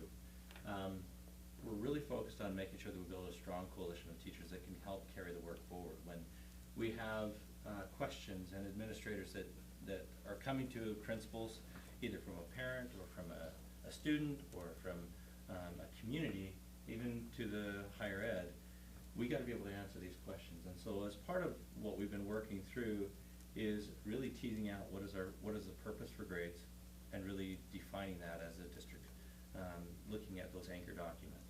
So we spent a lot of time helping our teachers in this committee to really grapple with what does this mean, and how do we create it in such a way, these anchor documents and or policy leading up to policy defining opportunities, to really get clear in our mind that we have consistency with which we're doing it. As you see those 4 standards that Ken O'Connor talks about, consistency is kind of the key. If we're not consistent in what we're saying and how we're saying it, then everything else kind of falls apart from there. So we've been working, especially this last year, at bringing our teachers along, and when elementary and secondary were together, we started to really articulate that there's some differences, massive differences between the 7, 8 and up and the K-6 area. So at that point, that's where we invited Todd to come along, because it directly impacted a lot of the secondary folks. And there was some momentum with the pilots that they were doing, but we also needed to scale up and invite and bring more teachers to the table to move it along. So this last year, we were able to just get consistent and just get clear on a few things, like just a basic rubric of what are we looking for to be able to give feedback to parents, defining a purpose for what are the grading systems that we want to have, and what does that mean for parents, what does that mean for teachers, what does that mean as a district, what does that mean as an individual school, and who owns each of those different things, and where do we start to think about and anticipate how do we scale up and build the knowledge to them so teachers are empowered to be able to know how to make decisions. And to what you were talking about, Melanie, a teacher that just thrust into this is going to be overwhelmed, because you're going to be creating assessments that are directly tied to a rubric that doesn't necessarily tie directly to grading the way that we've looked at it in the past. So you got to help teachers look at that, at bridging that gap between what does standards-based grading mean and how does it still articulate to grades, because that's the way our community and culture has been, we're used to dealing with it. So those are the things that we've been working on this last couple of years. And thanks to Karen's work, she set it up and got us to where we're at with Ken O'Connor. And now our future is looking at how do we continue with the why and the vision of the Ken O'Connor idea of, if you don't have these things articulated well, when you go to implement it, to McKay's point, it will fall apart, right? So then you're looking at professional development and building the social capital within our own staff and teachers to be able to say, can they answer the questions and not feel like it has to come directly to the district office or to you? We've got enough capacity in the people around us to be able to speak to and answer the questions that need to be answered when it does come. Then there's got to be training not only for the teachers, but also the students and their purpose for the grades, as well as for the parents and the community, because that's a cultural shift that's been going on for a long time. And then the last piece of this is, how do we tie this back into creating systemness and clear policies that are going to support both the teachers, the district, and ultimately the students, and ensuring that they're getting access to the things in the future that they need with college and beyond.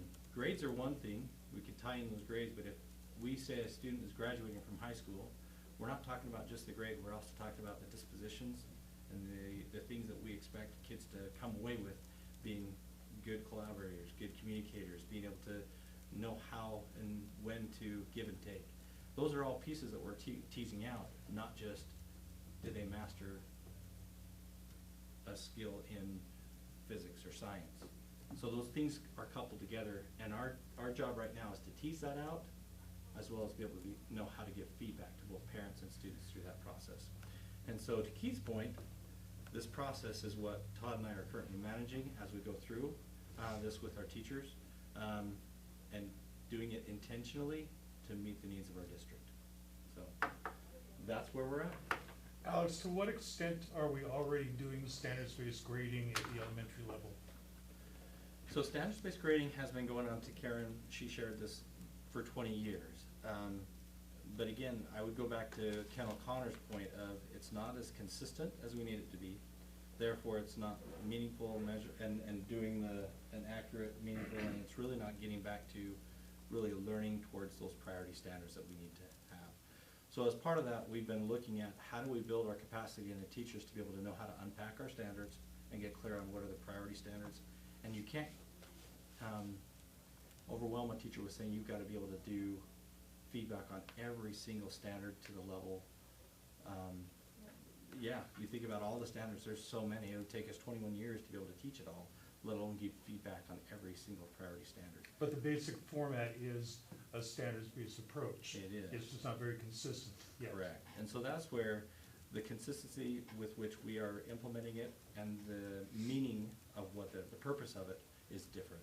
So in the elementary, I think we've made a lot of progress, but we're still teasing out definitions, clarity of what that means, as well as, for example, when Todd was talking about attendance is still a part of some of the practices that the teachers are using, as well as late work as being punitive. There's a lot of different things here that we still need to work out with the elementary ranks as well. So I also want to draw a distinction for the board, just to make sure that we don't get this confused. We'll frequently hear the terms standards-based grading and standards-based reporting used interchangeably. I'm actually not a great fan of standards-based reporting at the high school level because we don't live in isolation. We have a large number of our students who go to universities and colleges post-high school. Until universities and colleges know what to make out of the statement meets proficiency or does not meet proficiency, kind of some of those more vague general terms that are frequently used to report on report cards. Until they get to that point, they don't know how to function with us giving that kind of data. So I'm not suggesting that we move away, at least for a while, from any kind of letter grade system in our reporting processes, but simply it's a matter of feedback for parents to know and students to know, I have passed off on the standards of this course and I'm ready for the next level, whatever that is. That, by the way, is one of the reasons why our AIM statement really aligns with this, because we want students to be fully ready for the next grade level or subject level or whatever that is coming. I don't know that in university, at least in my experience, and I've been to a few of them, I have never had the experience where somebody tells me that if I bring them a pizza or a Diet Coke, I'll get a higher grade. I did have one of those at one of the in-state schools I attended, where everybody in the class was given extra credit if we submitted ourselves to be part of education experiments. So I still have the brain damage from that. But other than that, I'm kidding, but other than that, most of the time you really do have to earn it at the university level. So therefore, we should make sure that things like extra credit and other things such as attendance, we just keep them in balance about what is important now. I don't want to get into a big debate about that. I'm just saying we're trying to mix in those things in a way that can be workable. Denying that they're important skills, that's not what we're trying to do. So I'd like to just, I know we've got it on the clock, we've got it up to almost a half an hour left, but we don't need to prolong this. But I know Jim has mentioned to me a few times that he's used this book in his university classes that he teaches. I'd just like to hear more about what you've seen as value to this particular text. You know, the most valuable things that I have seen is using formative evaluative criteria to help build and develop the competency and skill and the achievement, and using the summative data to measure the actual mastery. When, at least in my setting, where we're required to determine and make a determination of competence and facility and language in order to be able to mainstream it into undergraduate or graduate coursework, it becomes critical that we identify their competence. Have they achieved and developed the skills, mastered the content necessary to have a reasonable chance to go on and graduate from a university, from a particular major or program?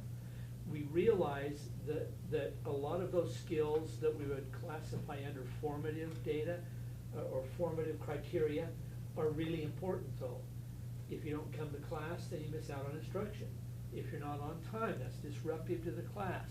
If you're not completing your homework, that has an adverse impact. But those behaviors in and of themselves do not define mastery of curriculum or content or development of skills. They operate in another area, very, very important, but not in it is not an area where you should ever make a decision as to whether or not someone is ready to move or advance on. And I know in my particular setting, I have found that, and I've told colleagues this for a long time, that at least with ESL teachers, a lot of them tend to give sympathy grades. And I think that happens probably in public ed a lot, in both high school, junior high, and elementary, is teachers will say, my gosh, you know, you have worked so hard and you have really tried, I think we're gonna move you on. And that probably is the most unkind thing to ever do.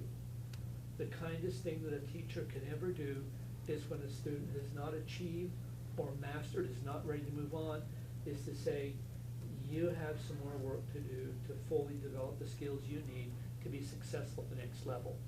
It's the hardest thing to do because you've got to put yourself out there and take a stand that will be unpopular with parents and students and maybe even some administrators. But in my experience, it is the kindest thing to do. And this book, as I have read through it and I have been able to get my colleagues to apply those, we have seen a marked improvement in the terms of student preparation to move on and matriculate as undergraduate or graduate students.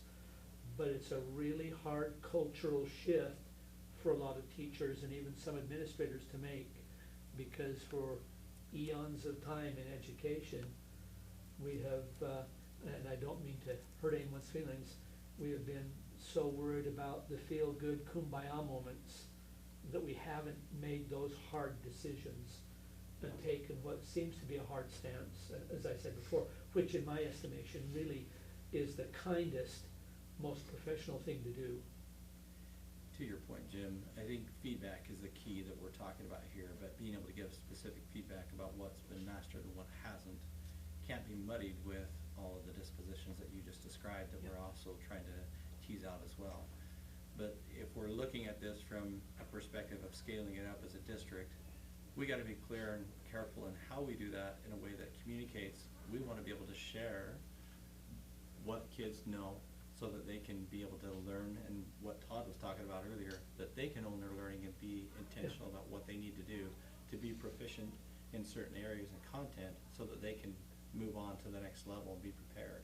But also developing those dispositions that are critical to be in the workforce, to be a part of our community. Somebody that's mastered all this content but is a jerk doesn't do any good in the workforce. We've got to be able to do both. And so as we have kids graduate from Provo, we want them to represent the best of Provo.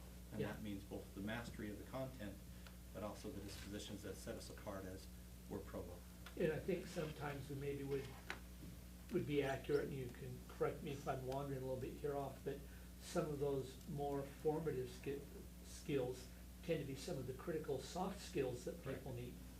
And those and again, I'm not saying that those soft skills or formative skills are not important, but if you're making an evaluation, there is a difference. You need to be very careful as to what the grade is based upon.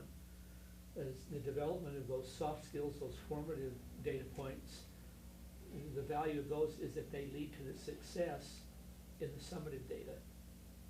They work in almost a symbiotic relationship. They can't be isolated from one another. They work together. Correct. And I think that's one of the key pieces here, is that even in the elementary ranks, as Keith was just pointing out, that with our teachers, it's still culturally embedded to include behavior, late work,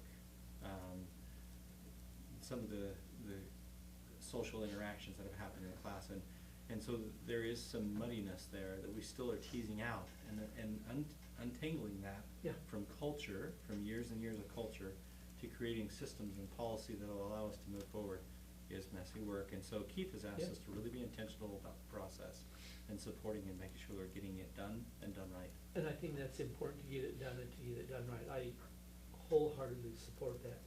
It's great.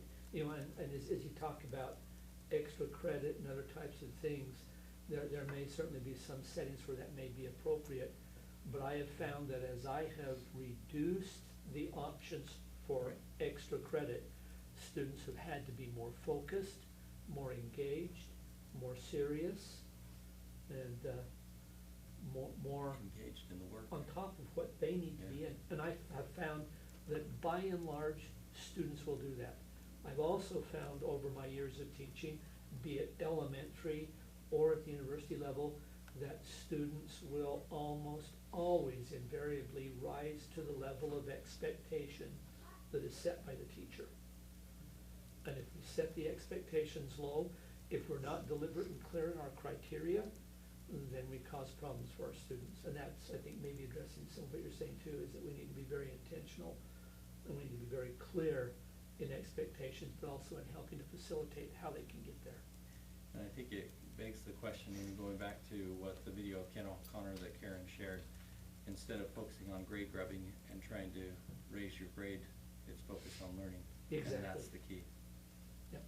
Amen. Any other discussion from the rest of the board?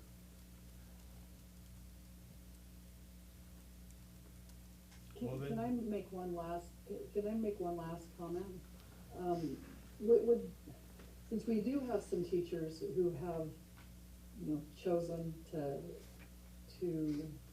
start doing this, to implement this in the classroom, would it be worthwhile to maybe hear from a couple of them about their experiences? And I know that, there are different thoughts with that, but I know as I sat down with the teacher this last year, and she explained to me what had happened in her classroom, like it really helped me from her perspective to understand how this works, to hear the positive things she had to share about it. And obviously we don't want to hear just positive, but I'm just wondering if that would be worthwhile, or at least ask that it be considered as an option that we hear from one or two or three or whatever. I think that's a timely request, Julie, because we are right in that season where we're starting to lay out presentations to the board for next year. So we can easily put that into the mix for the plan. Thank you. I think that's great. Thank you. We might have to give them a Provo Way Award that night just to get them there. Okay. Incentive. Yeah. Are there any other comments or any other observations anyone would like to share? If not, thank you for being with us this morning. And before we, want to do this before or after we adjourn? Let's do it after. Is there a motion to adjourn? We're having so much fun, nobody wants to leave, this is great. They're all asleep. I so move. All in favor? Aye. Okay, don't leave. Now, we would like to take just a few minutes and turn this into